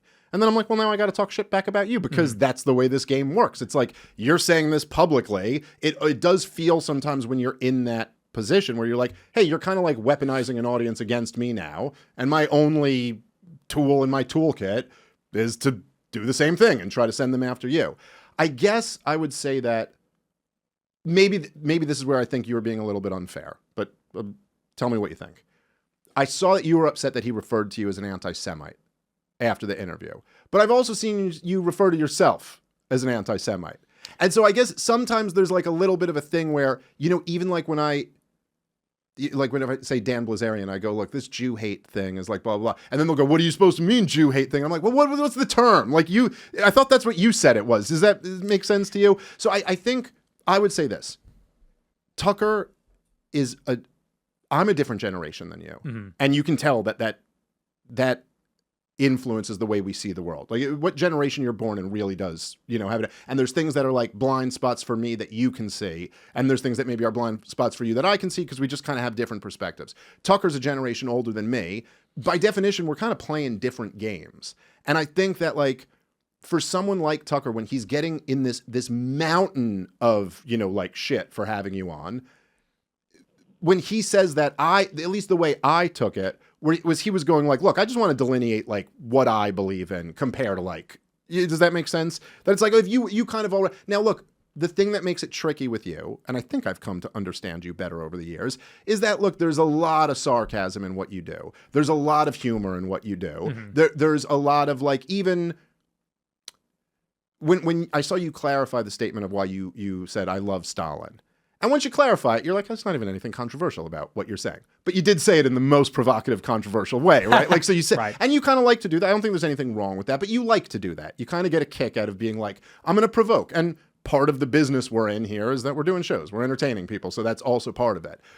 But when you have made all the jokes and you have referred to yourself and you have said things like, what happened to this movement? I thought it was about hating Jews and hating women. That's what I signed up for. Now I get that that's funny and but I think once you have said a lot of things like that, it's a little bit harder to then get offended if someone characterizes you as hating Jews and hating women. Well, it's not that I got offended. Okay, sorry, whatever word, to be annoyed, let's say. Well, I think he's a liar. I think he's a liar and a two-face because that's just not, and what's more, I think he knows exactly what he's doing because he would go around, he said other stuff too, like he comes out and he goes, well, I had him on because he was attacking my dad and my wife and my kids. And it's like, no, I didn't attack your dad and your wife and your kids. I just said, you called me a fed. Like, let's get that clear. He went on Candace Owens or had Candace Owens on his show and said, I think Nick is like David Duke. He's a CIA agent. He's a fed. And all I said was, oh, really? I'm the fed? Your dad ran Voice of America for the CIA. He was a Reagan appointee. So that turns into, you attacked my family, and that's why. And it's like, so that's a fucking lie. And then he goes into, it wasn't just like, well, he's an anti-Semite and I'm not. It turns into, it was this intervention / I was going to expose him by letting him talk. It was this like little trick where I'm going to let him talk and say all this controversial stuff, and then he's going to look like an asshole. And then he goes and says, I'm irrelevant. You know, then last week. Did he say that? Yes. In the New York Times. Why are we talking about Nick Fuentes? Yeah, but he's irrelevant. Then he said it again. I don't think he meant that you're irrelevant as in you don't have. I mean, look, I don't think anyone would say you're irrelevant at this point. I mean, I guess to the sense, quote. we're all irrelevant. I think he was maybe I'm wrong, but I did listen to that interview and I had a different takeaway. I think he was making the point that like, this is a giant distraction now, which is a fair point that like, guys, it is ridiculous that there is so much talk over like Tucker had Nick Fuentes on. I mean, it was just like especially when like there's a war going on right now and you're talking about like whether you talk to the wrong people. I get your point. I don't know. Maybe I would feel the same way if I were in your shoes. Well, and I just want to say, I think he knows what he's doing. People like to think it's like we're two people. We're not two people. We're two political actors. He's a political actor with his own agenda. And I think everybody recognizes he's an operator. He plays dumb on his show. He's smarter than people give him credit for. He talks to the leaders in the Gulf countries and UAE and Saudi and Qatar. And he's an operator. And I think, let's be honest, I think he brought me on the show to do something, to neutralize me, either to hurt my reputation or to bring me on side to whatever him and Vance are doing or something like that. It didn't go the way he thought. And now I think he's sort of resumed where he has been for years with me, for 3-4 years, which is he thinks that I'm preoccupied with race, religion, too anti-Semitic, whatever. And so now he wants to be dismissive towards me. So I think it's a little more strategic than maybe you think. Perhaps. I mean, I've spent time with Tucker and had long conversations with him. I think he's a genuine guy. I really do. Again, I could be wrong about that, but that is my perception. Like if he's acting, he's doing a really good job of I think he's doing a bad job. He asked me what is porn. I'm like, you're asking me what porn is? He does. But that's the thing. He sets up questions like that. That's almost like an old interview style in a way. I think that I will say this, where I agree with you, and I said this last time you were here, which was before I knew you were going on the show. In fact, I believe you told me after we recorded that you were like, I'm going on next week. I was like, oh shit, I didn't even realize that. But he was wrong to call you a Fed with Candace there, and I just think that that really is our N-word. You know what I mean? Like yes. you really shouldn't throw that out unless you're coming with some type of receipts or some type of proof of that stuff. And, you know, literally, I don't know. All I know is I'm not a Fed. Like that's all I know for sure. That's all any of it, we always don't know. And we kind of wonder, but there is something about that accusation, which is it's fucked up because it's the same thing that like leftists would do, where they go at your intentions instead of taking on your argument type thing. Like if you were to start if you went to any college today and just started making an argument about like average IQ statistics, they're trained to not even hear what you're saying, but to immediately hear what your motives must be.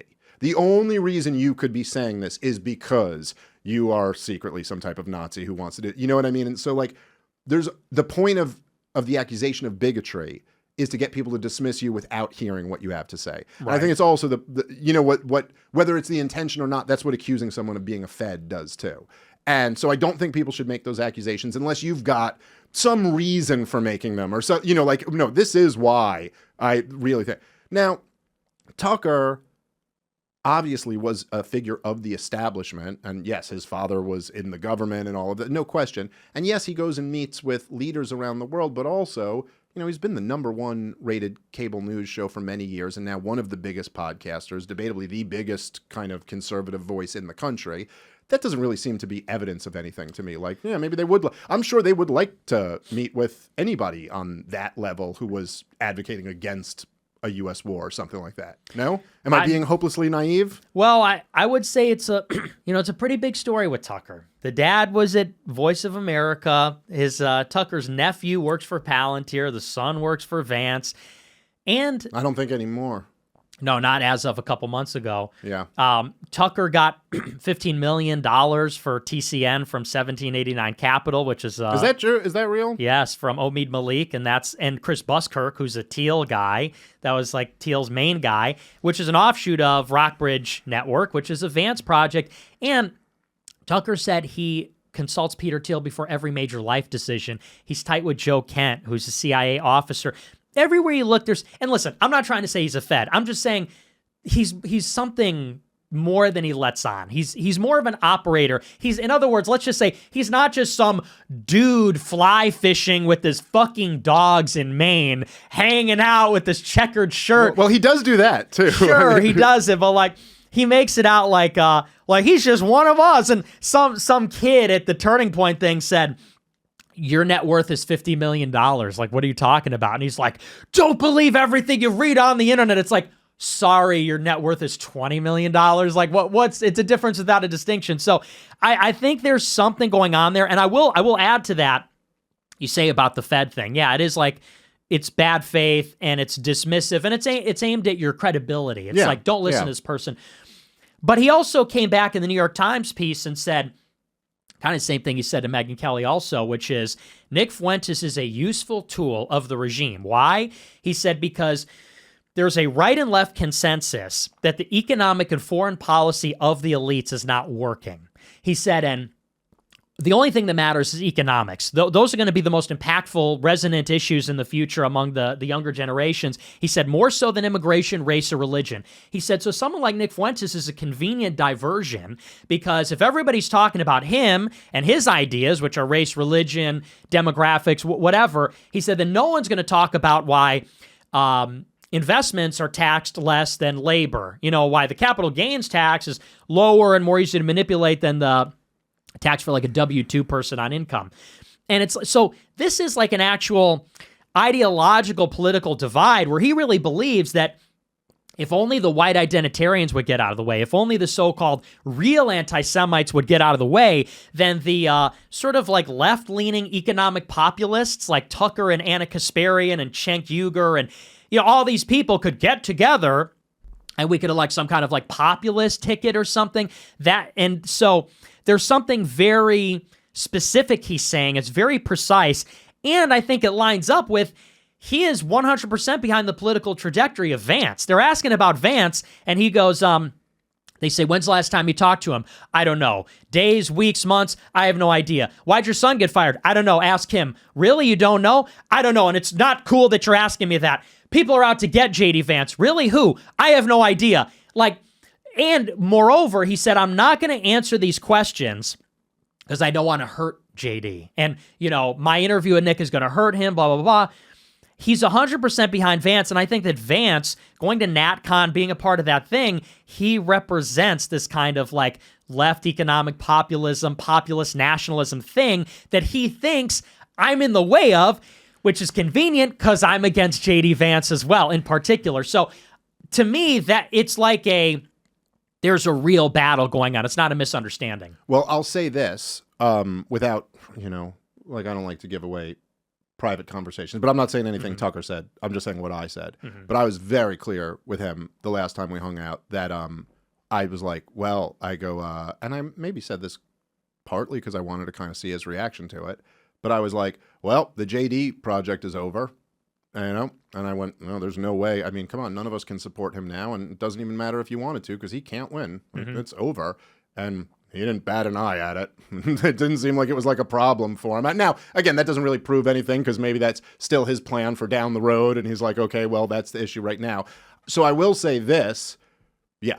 Fuck JD Vance. Like there's no, well, I'm just saying, like, that's it, dude. You can't be listen, it was already a long shot that JD Vance would ever be capable of doing this, to be honest. I just, like, as we were talking about before, on a pure charisma level, yes, JD Vance just doesn't really have it. And don't get me wrong, he's smart in a way that Donald Trump isn't smart, you know, like, and he's good at, like, in a more substantive way, dealing with, like, a hostile CNN you know, host or something like that, where he can actually kind of make points. Right? Donald Trump would just have slogans and dismiss them and win with bravado, but he can actually get in and argue. But he's just not a charismatic figure. That's just, which is kind of a prerequisite for leadership. You know, like it just kind of is what it is. But being attached to this administration, I think that's all over. I think that it is possible here that you and Tucker are kind of talking past each other. And I think that there's, again, keeping ages in mind, there is something where, look, obviously, like I am, I guess, to some degree, an economic populist, but with a very different economic program than, say, a left-leaning populist would have.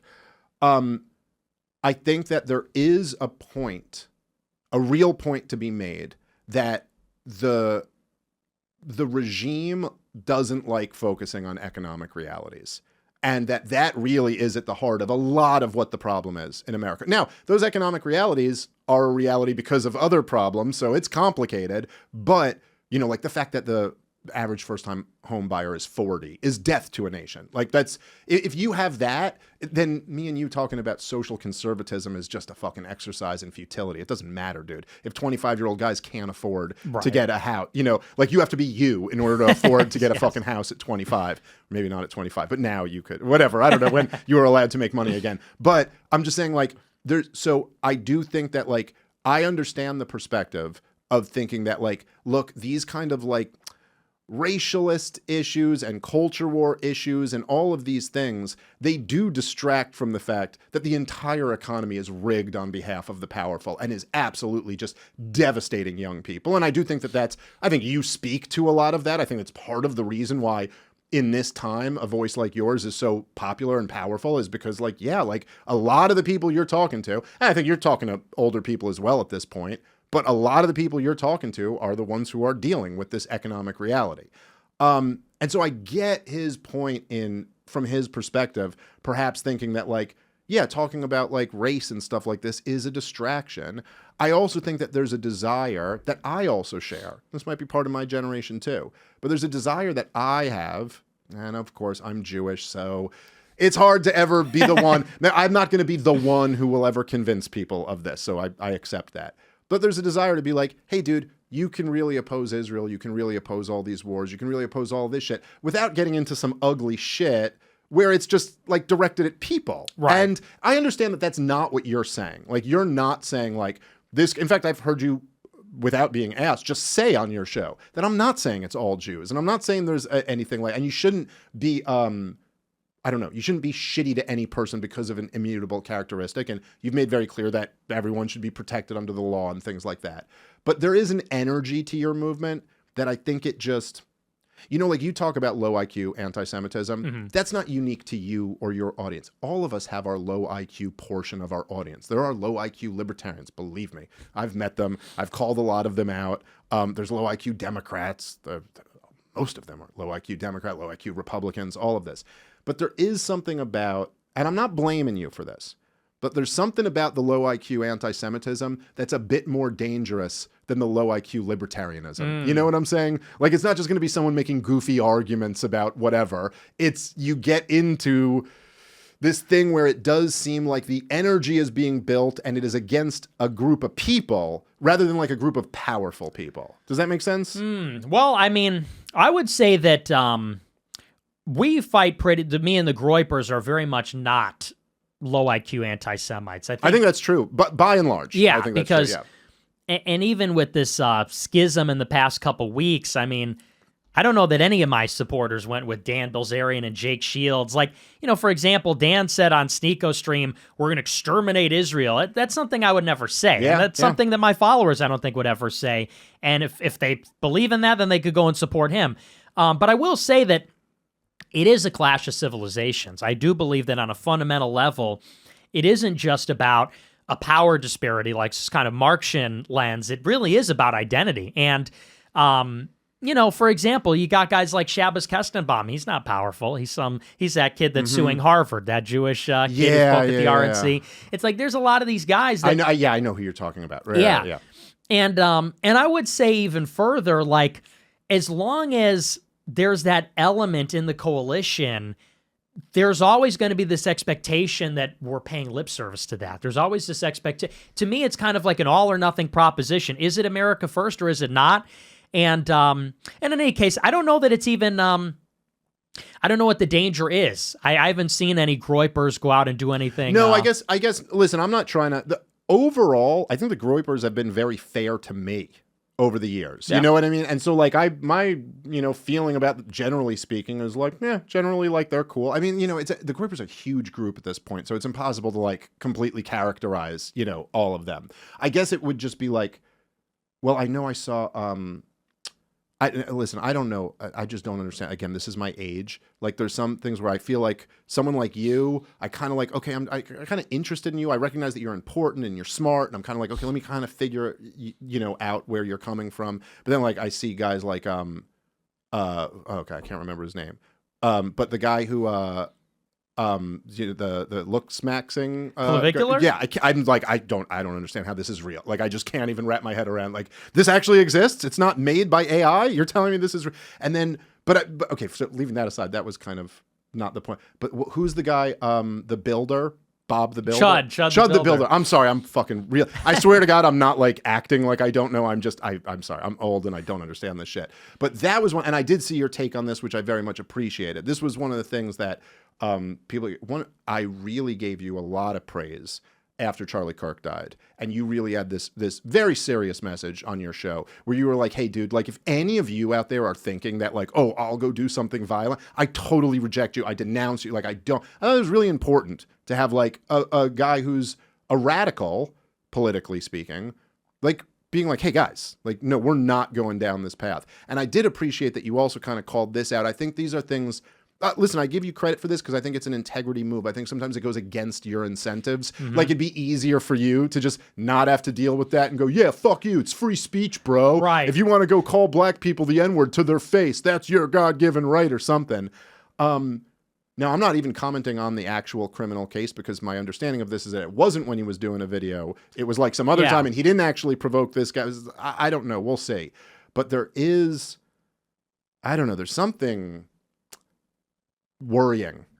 Forget making about you or the Groypers. Something worrying about like society more broadly when you're kind of like, guys, what are we doing here? Like you're going at, first of all, like even whatever opinion you have of black people, like how about just an opinion on like manners and decency and like, why are you creating a situation here? I could, in fact, me and Mike, our producer, we were talking about this earlier. I actually can make like a advanced libertarian theory argument for why I think the black dude has a right to punch him for saying the N-word. And I don't mean that, I don't mean to be a dick. Like I believe in the non-aggression principle as a libertarian, but like I genuinely believe if I walk up to a man with his wife on the street and I walk up to the two of them and I go, hey sir, your wife's a whore.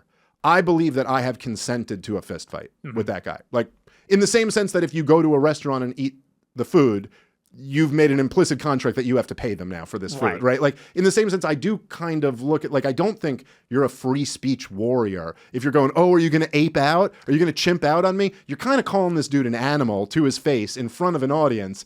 To me, that's a challenge to a fight.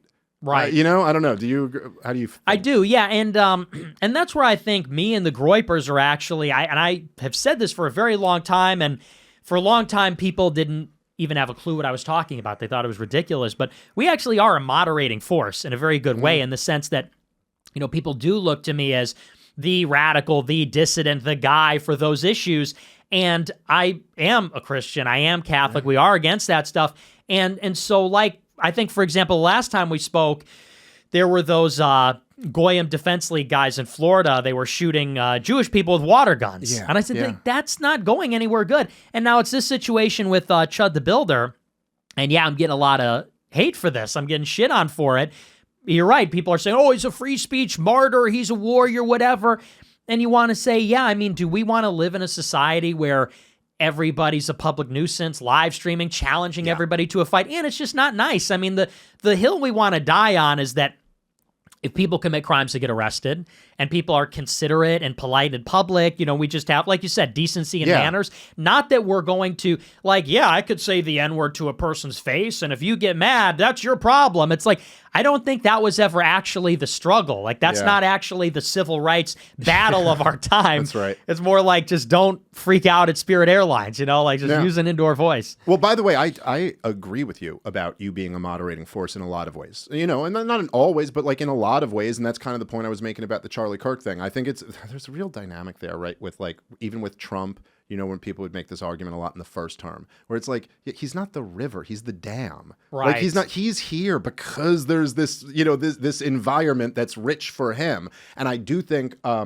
it's like people who want to, you're like, oh, we should take out Nick Fuentes. You're like, yeah, wait till you get the Nick Fuentes 2.0 who's not a Christian. Right. You know what I mean? Who like really might be ready to be like, yeah, I don't care. I don't have any of these restraints on me that like you're not allowed to be violent or something like that. No, I agree with you. And in fact, by the way, with this one, with the Chud the Builder guy, I said libertarians also taking a hard liner on it, because it may not be like they love him because he's racist, but they're the free speech absolutists, and of course they're libertarian autists, so everything is black and white, and either you're for free speech or you're for this, and that's my role as the libertarian daywalker, is to be like, well, actually, guys, I know you've got your theory on paper down, Fred, but there's also this thing called like human nature, and that's also very important to deal with. I think, I think you're right that there's just, with a lot of these things, also some of it can just be reduced down to like, guys, what is productive about this? Right. What is going to help? Like, this actually doesn't make things better.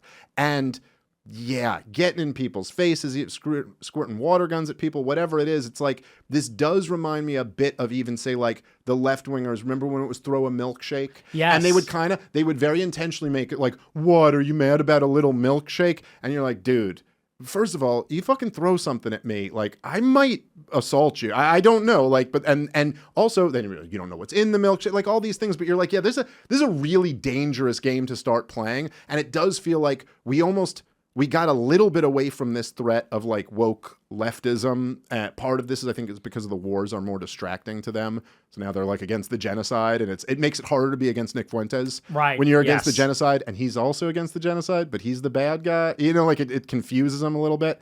But yeah, I just think it's a really bad path to go down. And I don't know anything else about this guy. I don't like root for him to go to jail for a long time. I hate the fact that his life's ruined over this or something. This is just bad all around. But at the same time, you also, and I think this is something you get that some of the others do not, is that, well, first off, there's like being righteous, like be the good guy. Right. Be the one, be right. And then you don't have to, and then there's also just optics. Where you're like, dude, how do you think this looks to everyone else in the fucking room? Like if you've got an argument about like Jewish supremacy or the Israel lobby or whatever, like make your compelling argument. But as soon as you're the guy who's doing that shit, almost any decent person who maybe otherwise would have heard your argument is going to go, dude, this is just not for me. I want no parts of this at all. Yeah, well, yeah, I like what you said. Just be the good guy, like, and I said it on my show, like these scenes that are being created are not good. Like these protests, the public nuisance, live streaming, it's just like this big circus. Everybody's yelling at each other. Everybody's in each other's faces. Everybody gets arrested. I said, and ultimately, who is this good for? Because Chud the Builder himself, his life is over. Yeah. He's destroyed. I mean, who knows? Maybe they'll let him off with some of these charges, but he's got a baby mama and a kid. Their lives are destroyed. Everybody around him is annoyed by this. If you go in public, you ruin everybody's day. And then, it just turns into this big, ugly public spectacle that divides people. And look, you're going to divide people no matter what, but I think that you got to do it by doing the right thing, and I'm an advocate for especially my young audience to just simply rise above. Just be the best version of yourself, be an ambassador, be a representative of your views. Be Christian, go out and be forgiving, be benevolent, return antipathy with kindness. Like, that's how we actually make the world better. I don't think we make the world better by becoming worse, or resorting to lowering ourselves to the level of our enemy, our worst impulses. Yeah, that's kind of my message. Well, I love that. I think that's a great message. Okay, there's a couple more things that I want to ask you about. Mike, how long have we been going for? 2:40? Okay, you good to go a little longer? Sure. Okay, great. Okay, so I wanted to ask you a bit about, I want to ask you about Sneako. Because you and him are kind of like the two guys I know in that world. Like, well, I don't know, in my conception of that world, whether this is accurate or not. And I know you guys have had like a little bit of a falling out. I haven't seen the whole thing. Yeah. But now, again, I don't know Sneako super well, but I like the guy. He seems like I think I met him in person once. And then I've been on his show like a few times, but we text occasionally and stuff. He was one of the guys who's trying to connect me with Dan Bilzerian. That didn't work out. But so like, I know that I don't know all the details of like your guys' friendship or falling out or any of that stuff, but it did just because I know you both and I kind of like both of you, and I was just like, oh, that's almost like kind of a little bit of a bummer that you guys aren't friends. I thought you guys were boys. What happened? But I don't know. I guess maybe there's been more to it than what I know about. But are you guys cool? Are you not friends now? I don't know. I don't know where we are right now. We're kind of off and on. We're always fighting. It's always over stupid personal stuff. And the latest thing is I was supposed to come out here and I was going to do a collab with him, or at least I thought I was. But he doesn't want to collab with me because he doesn't want people to think he's taking my side over Dan and Jake. And I said, bro, I'm not even asking you to take my side. I said, let's just do a collab. But he doesn't want to alienate all his other friends. I said, well, ouch. Like, if you were, he was fighting with the Tates not too long ago. I saw that. Yeah, after the Club Accost. I would have went on his stream after that. But it always turns into something like this. And, that was dirty, though, dude. I mean, what the Tates did to him was fucking dirty. It was. And dirty. I got just full disclosure on what did you call it? Club Accost. Club Accost. Okay, that's great. Club Accost. Okay, so here's, by the way, my entire take, which I believe I texted this to Sneako the day after. I said something like, Adam from PBD and the Tates are being gigantic. Clubs are gay. Don't ever go to them again. The song is funny. Like, that was my take on the whole thing. Was just like, it's like, I don't know what you're doing in a club, Nick Fuentes, but like, don't go to clubs, dude. Like, what are you doing? It's the worst place on earth. It's the dumbest. Listen, I didn't like clubs even when I was young. But whatever. I will say this. This is my perspective on it. I don't give a shit at all about playing the Kanye song. The fact that that's a controversy has got to be one of the dumbest controversies ever. Like, first of all, it's Kanye West. Like, I don't know. It's Kanye West. He's a fucking icon. Like, It's not like... Also, the song is clearly hilarious. Like, it's just... it's almost like, what world are you living in where you think, like, this was a real... Like, I don't know. It's a hilarious song that is clearly, like... it's almost... It's the equivalent of, like, well, maybe you won't like this comparison, but it's the equivalent of, like, Marilyn Manson ripping the Bible on stage. And in some ways, there's something kind of interesting about it because you're kind of showing, no, this is the real religion. You know what I mean? Like, this is the real religion that you actually worship. So I'm just, like, tearing up your holy book because I believe it's bullshit, you know? So I thought that was also, it's whatever. So I didn't care. But there was something that I saw in the little bit of that stuff was when there was, like, it was like Andrew Tate and his guys, and they were like so from my perspective, I look at this, I look at you and Sneako, who I like, I look at the Clav, who I don't believe is real, and I just go, you're young. I don't know. I don't fucking understand exactly what your culture is. It's a different culture than when I was young. But then I see these like 40-year-old guys, they are with you. First of all, 40-year-old guys being at a club at all is just the lamest thing in the world, if you ask me, my humble opinion. But then I literally see them like trying to school the 20-year-olds about how you should never listen to a woman. What are you doing having a conversation with them? And I actually, so just from my perspective, I don't give a shit about the Kanye song. I think that's pretty funny, actually. I think that is fucking disgusting, dude. I think it is fucking disgusting to be a man in your fucking 40s, a glorified pimp, essentially. And what you're imparting to the young guys is like, yeah, dude, we don't listen to these bitches. Like, what are you, 17, dude? This is how I talked when I was 17. Like, then you grow up and you're like, yeah, actually, I do listen to my wife. Yeah, like, we actually have conversations and stuff like that. Yeah, I know. It's so cringe. It's gay. I know. But like, I don't, and listen, I know you're young and you don't have a wife and a family yet. You know, I hope you get one at some point. I also understand like your life is a particularly wild one. And so, okay, fair enough. I would still highly recommend it because it's the best thing you'll ever do in your life is like get married and have a family. But like, there is something about like older men kind of like discouraging that in younger men that I do think is like profoundly wrong. Okay, so that's whatever. That's my little rant on that. I thought it was really fucked up the way they threw Sneako under the bus on Patrick Bet-David's show. I shouldn't say they. I guess it was just Andrew who was on the show. But then I think his brother did the same thing. Where you're like, dude, once you go there and do it, you just got to own that you did that. You can't come back and go, well, I didn't think it was a good idea to play the thing. It was Sneako who did it. And I just thought that was really fucked up. Like, either you're going to all go down for the, not go down, no one's being affected by this, but either you're going to all take the week-long controversy or you're not. Or you can apologize, and you can, if you want it, if you feel like you did something wrong, you can. But like to throw the other guy under the bus, I thought that was fucked up. Well, yeah, I would just say to Sneako that he should just try unifying with them. I think he should, because that's, you know, when Dan Bilzerian called me a Fed, Sneako texted me and said, you know, you just need to focus on unity. Charlie Kirk was a unifier, and that was his strength. So I'm going to say the same thing as Sneako. I think he should just unite with Andrew Tate. And, you know, it's kind of his fault that Andrew attacked him because he's looking for leadership. Sneako needs to step up and be the leader. All right, so you're cease mocking being attacked. Sneako's hypocrisy on something here. But about the club, here's what I will say about that.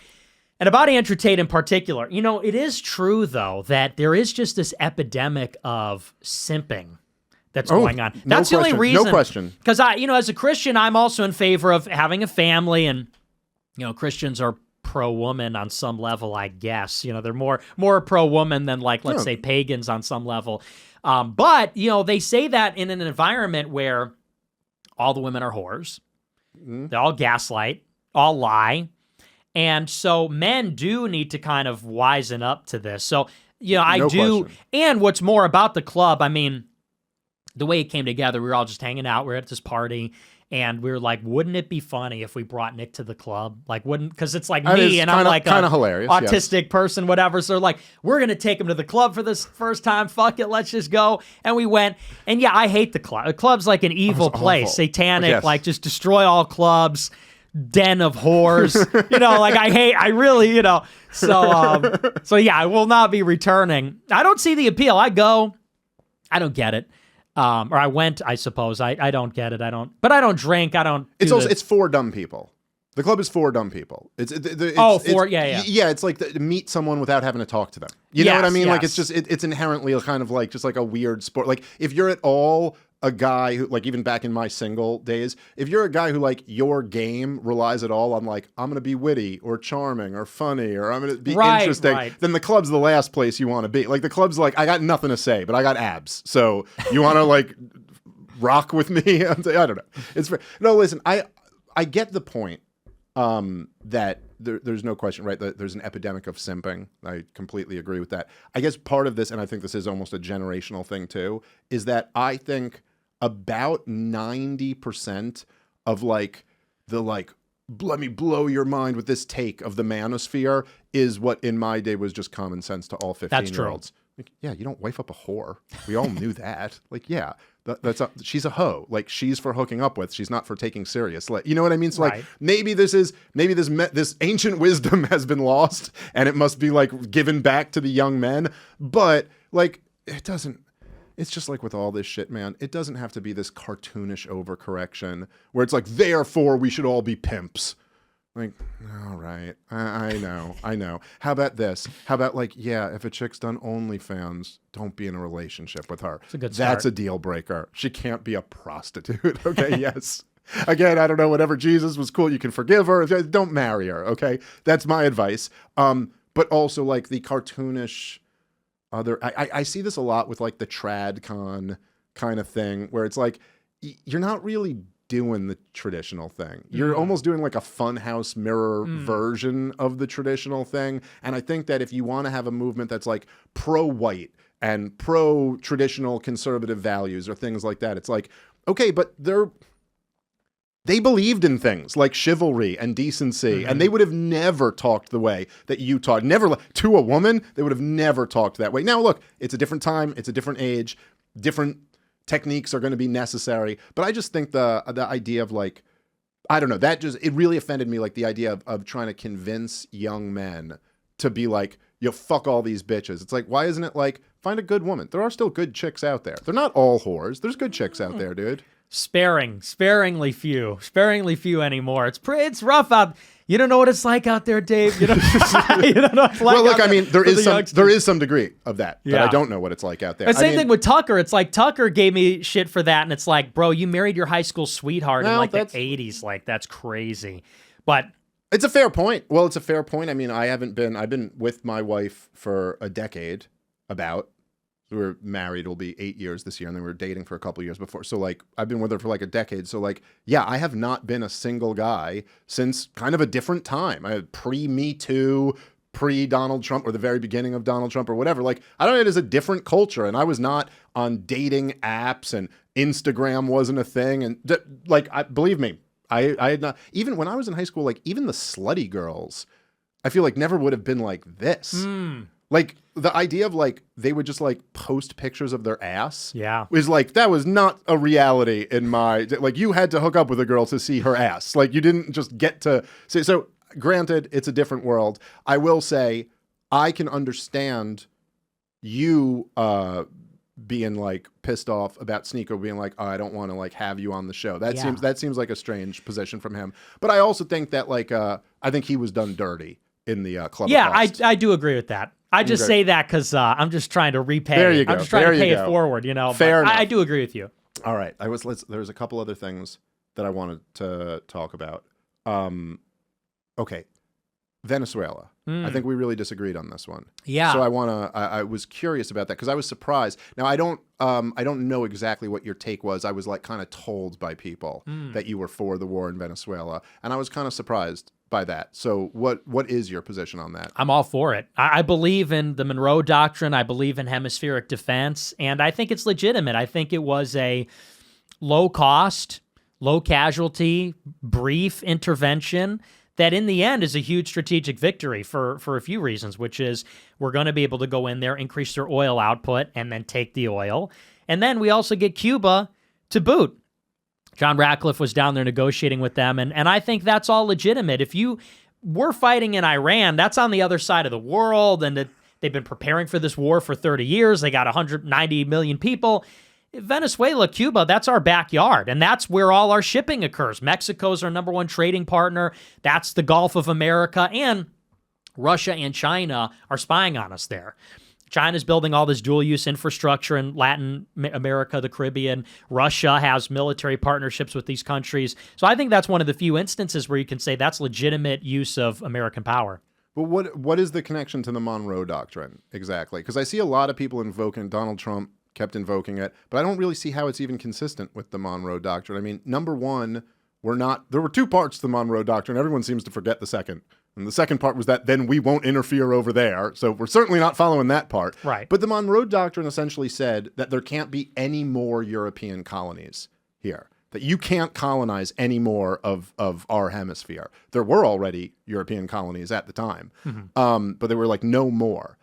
But that's a lot different than just maybe they do some business with some people we don't like, or maybe there's some, like loose, I don't know, connection to a foreign power. That doesn't seem like the Monroe Doctrine said we can invade any country, whatever. We can go to war with any country we want because it's in our backyard. So I don't think that's exactly right. Also, but it's not like the Monroe Doctrine is law. It's something a president said a long time ago. But I don't know. I don't think it's consistent. I would also add, if you're going to say Venezuela was low cost, I think you got to add the Iran war into that cost on some level. No way. I think there's no question that the Venezuela strike being such a success is a big part of why Donald Trump was primed to be convinced that he could have another big success in Iran. And I think coming off that big success, it did seem to really encourage.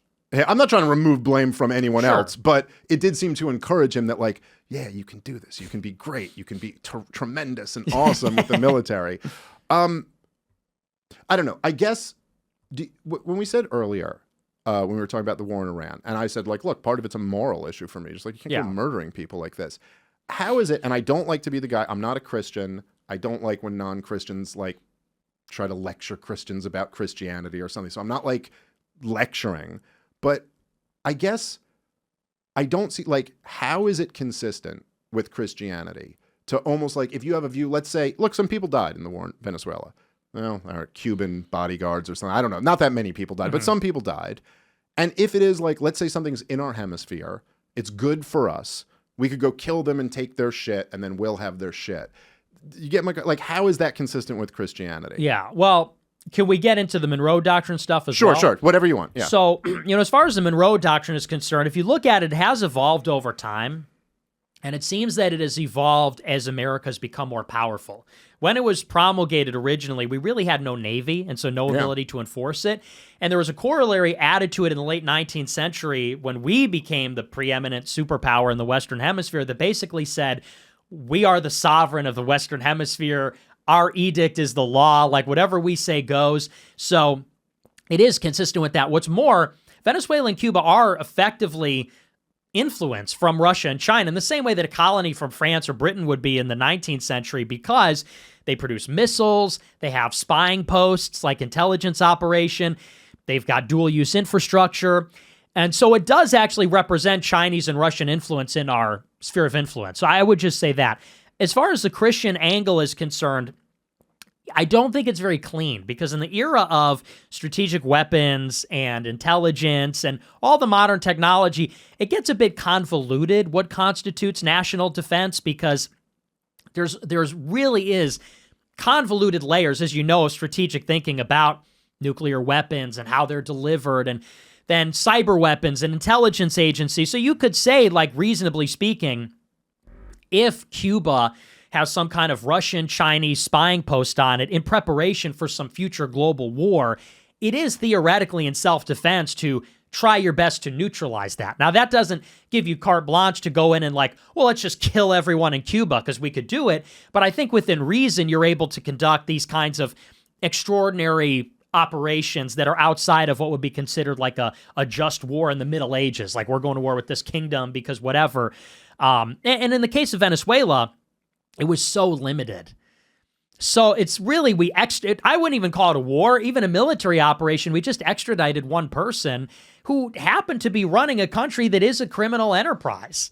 You know, Venezuela is a socialist dictatorship, and arguably they are like a criminal regime. Socialism's against the Catholic Church. But what makes a criminal? You know, from my perspective, runs on like human trafficking. They're all criminal regimes. But yeah, but like, well, I mean, it's a different. Some are worse than others. But like, what makes them a criminal regime? Like, they make money off of kidnapping is huge there. Yeah. Like, people get kidnapped all the horrible. time, and they pay to release the hostages. No, but I mean, you mentioned dictatorship, but you don't believe in democracy. So like that, I don't say dictatorship to me wouldn't seem like that would be a bridge too far for Nick Fuentes. But there's good dictatorships and bad dictatorships. Okay. Point being is, like, if you want to use the moral angle, it's not like this was some kind of like decent humanitarian regime. Like, this was I agree. Listen, corrupt regime. I'm the libertarian, so you've got me convinced. I am no fan of like the Maduro regime or the Chavez regime or anything like that.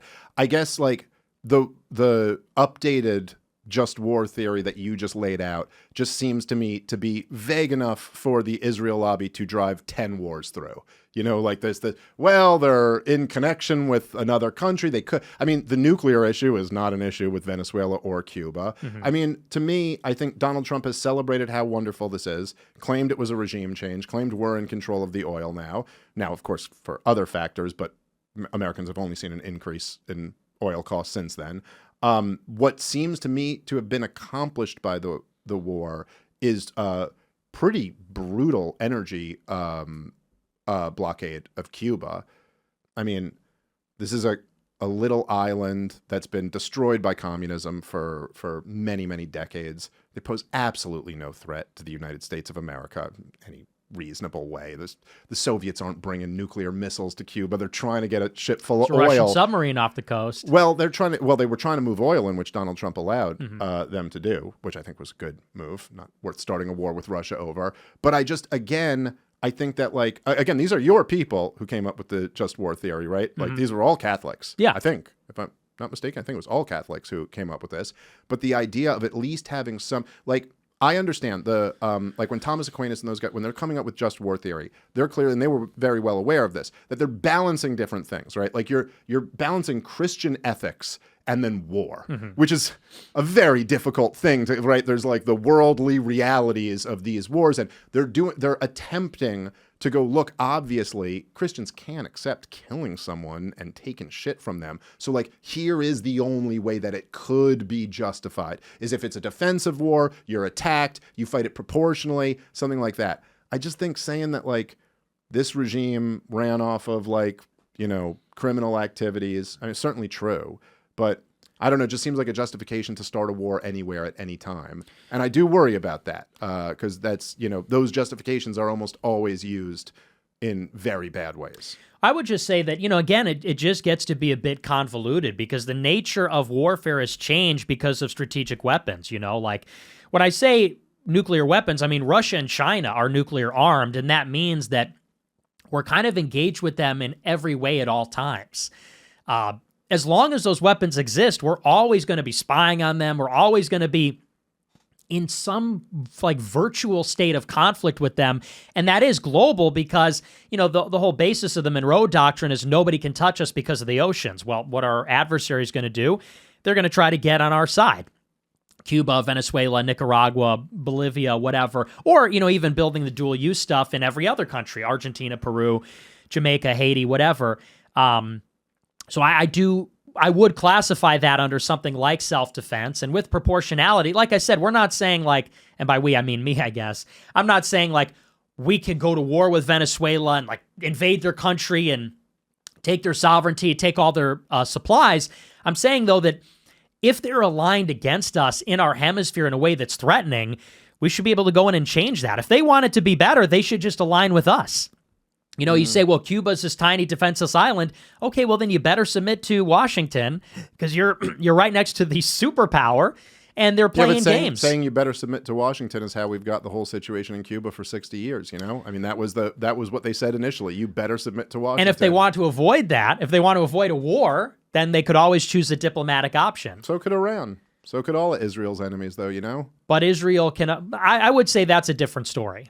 Because, okay, but that is true about both of them, you know? I mean, I don't know. I guess I just think that, I think, you know, essentially my take on all this shit is that, and I think this is right. I know this is kind of like a boring, you know, there's just not the energy to some of my views that there are to yours, because this is just, but I think that the bottom line here kind of is, we can't afford the government we have, or even close to it.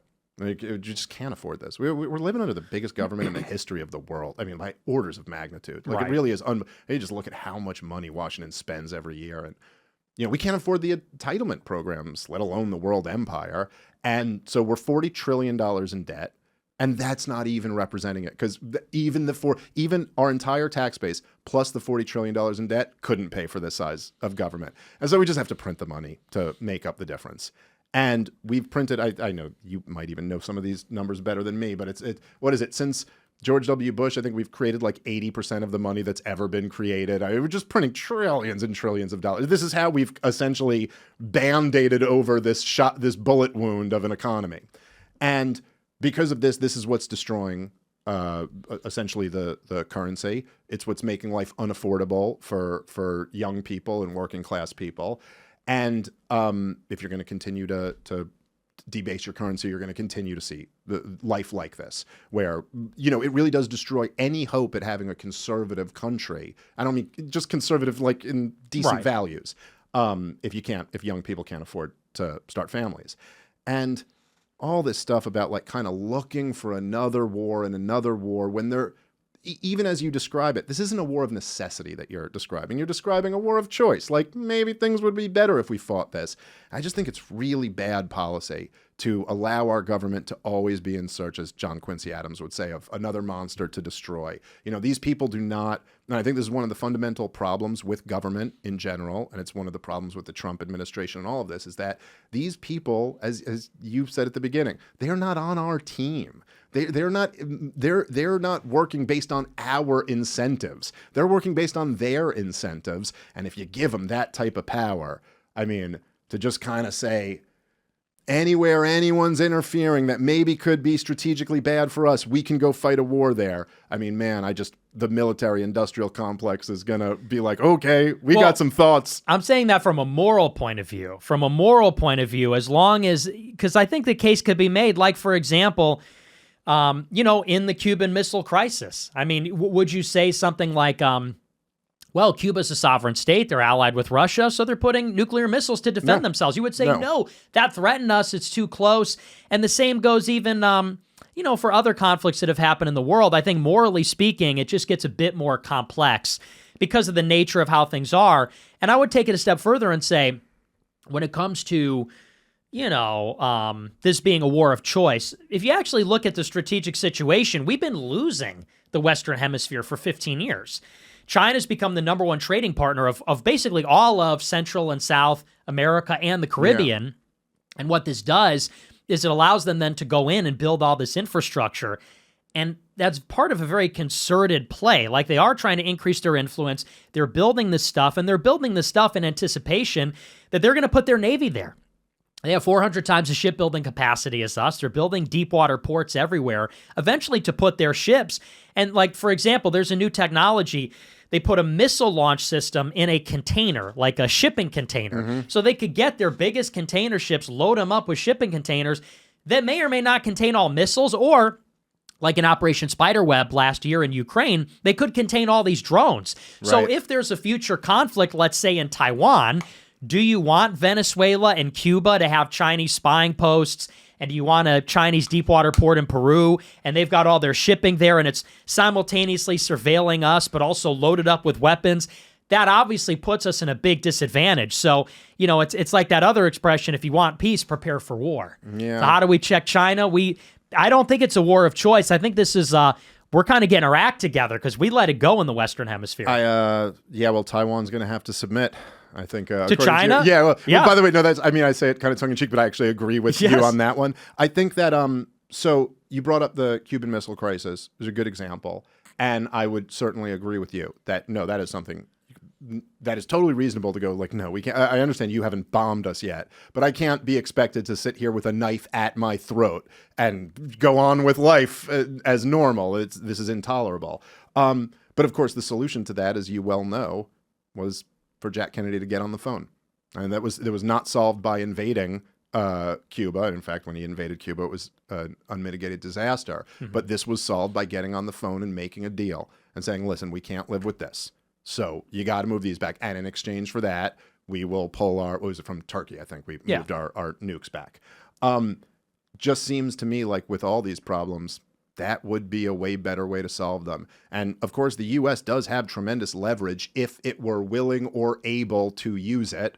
Now, this is one of the interesting dynamics with our government is that it's this giant organization, but it's not exactly like the guy at the top just runs the whole organization. There's many factions within it. And if the guy at the top is going with the wind, he's very powerful. But if he's going against the wind, like, in other words, if the president of the United States of America is the most powerful position in the world, in some respects, if Donald Trump wants to start a war, he can start a war anywhere he wants to. There's really no more congressional, authorization or even war powers or anything. And honestly, like, does anyone believe, even if they did, if this War Powers Act had passed and Donald Trump just went, suck my dick, does anyone think like that anything would have changed? So if he's starting wars, he's very powerful. Now, if he wanted to destroy the military-industrial complex, he basically has as much power as me or you. So like if you're going with the grain, you're very powerful, but going against it, you're not. But like, for example, if you wanted to end, say, like the war in Ukraine, a little bit tougher now. At the beginning, maybe would, but we have enormous cards we could play. We could say, hey, look, we'll leave NATO. The U.S. will leave NATO. It'll be just a European alliance. You can come in and we'll leave, but you all work out. Like, you could get Putin to stop, but you'd have to give him something, And even as you say this, I don't disagree with like some of the potential issues that you're talking about. And it is a very new world. And look, even as we're watching in Iran, I've been at this for 20 years now, and drones in war were just not a thing. Like that just wasn't a thing. It was a brand new thing when we had them. Now, all of a sudden, this is a new reality. It totally changes warfare now when they can essentially close the Strait of Hormuz, if need be, just with cheap drones. But again, China's been doing over the last 20 years, while we've been fighting endless wars and spending trillions of dollars, they've been doing business with everybody. And like, perhaps then maybe that would be, if we want to get into that strategic fight, that it would be to, let's do diplomacy. There's a lot of shit that the rest of the world really hates that we do. China, when Donald Trump even just went over there now, right? Like, he wants them to stop helping Iran in whatever logistical intelligence way they've been. And they want a whole lot of things from him. Like, we can get things, you know what I'm saying? Like, it's just even things like big military mobilizations in Asia or something like that. They have a real problem with that. And so us arming Taiwan or stuff. So I guess my point is just that, like, we could, rather than like launching wars over this stuff, and look, the Venezuela one didn't turn into like a catastrophe, but you risk that every time you launch one of these wars. And I think we would be much better off at just like being smart, being much more restrained. Saying, what was the phrase you used? In order to end a war, you gotta, or whatever. It's a peace through strength, essentially. I mean, I've been hearing peace through strength out of the Republicans since Ronald Reagan. I was too young to remember Ronald Reagan, but I know he said it. They've been saying it my entire lifetime. And all we've gotten for it is permanent militarism, forever wars, crushing debt. And so, don't get me wrong, I guess maybe where we could agree, and then we could leave it at agreeing to disagree is that I'd rather, I'd prefer we be more involved in our backyard and not around the rest of the world. I'd prefer it be in our national interest rather than in some other country's interest. Or, by the way, I don't even really think any of this shit is in Israel's interest. I think this is in what the Likudniks perceive as the interest of greater Israel. I think they've gotten Israelis killed and probably made them more of a hated pariah state than ever before. But I also think in the same sense, it doesn't really seem to be the way DC works. They're not really working in the interest of the American people.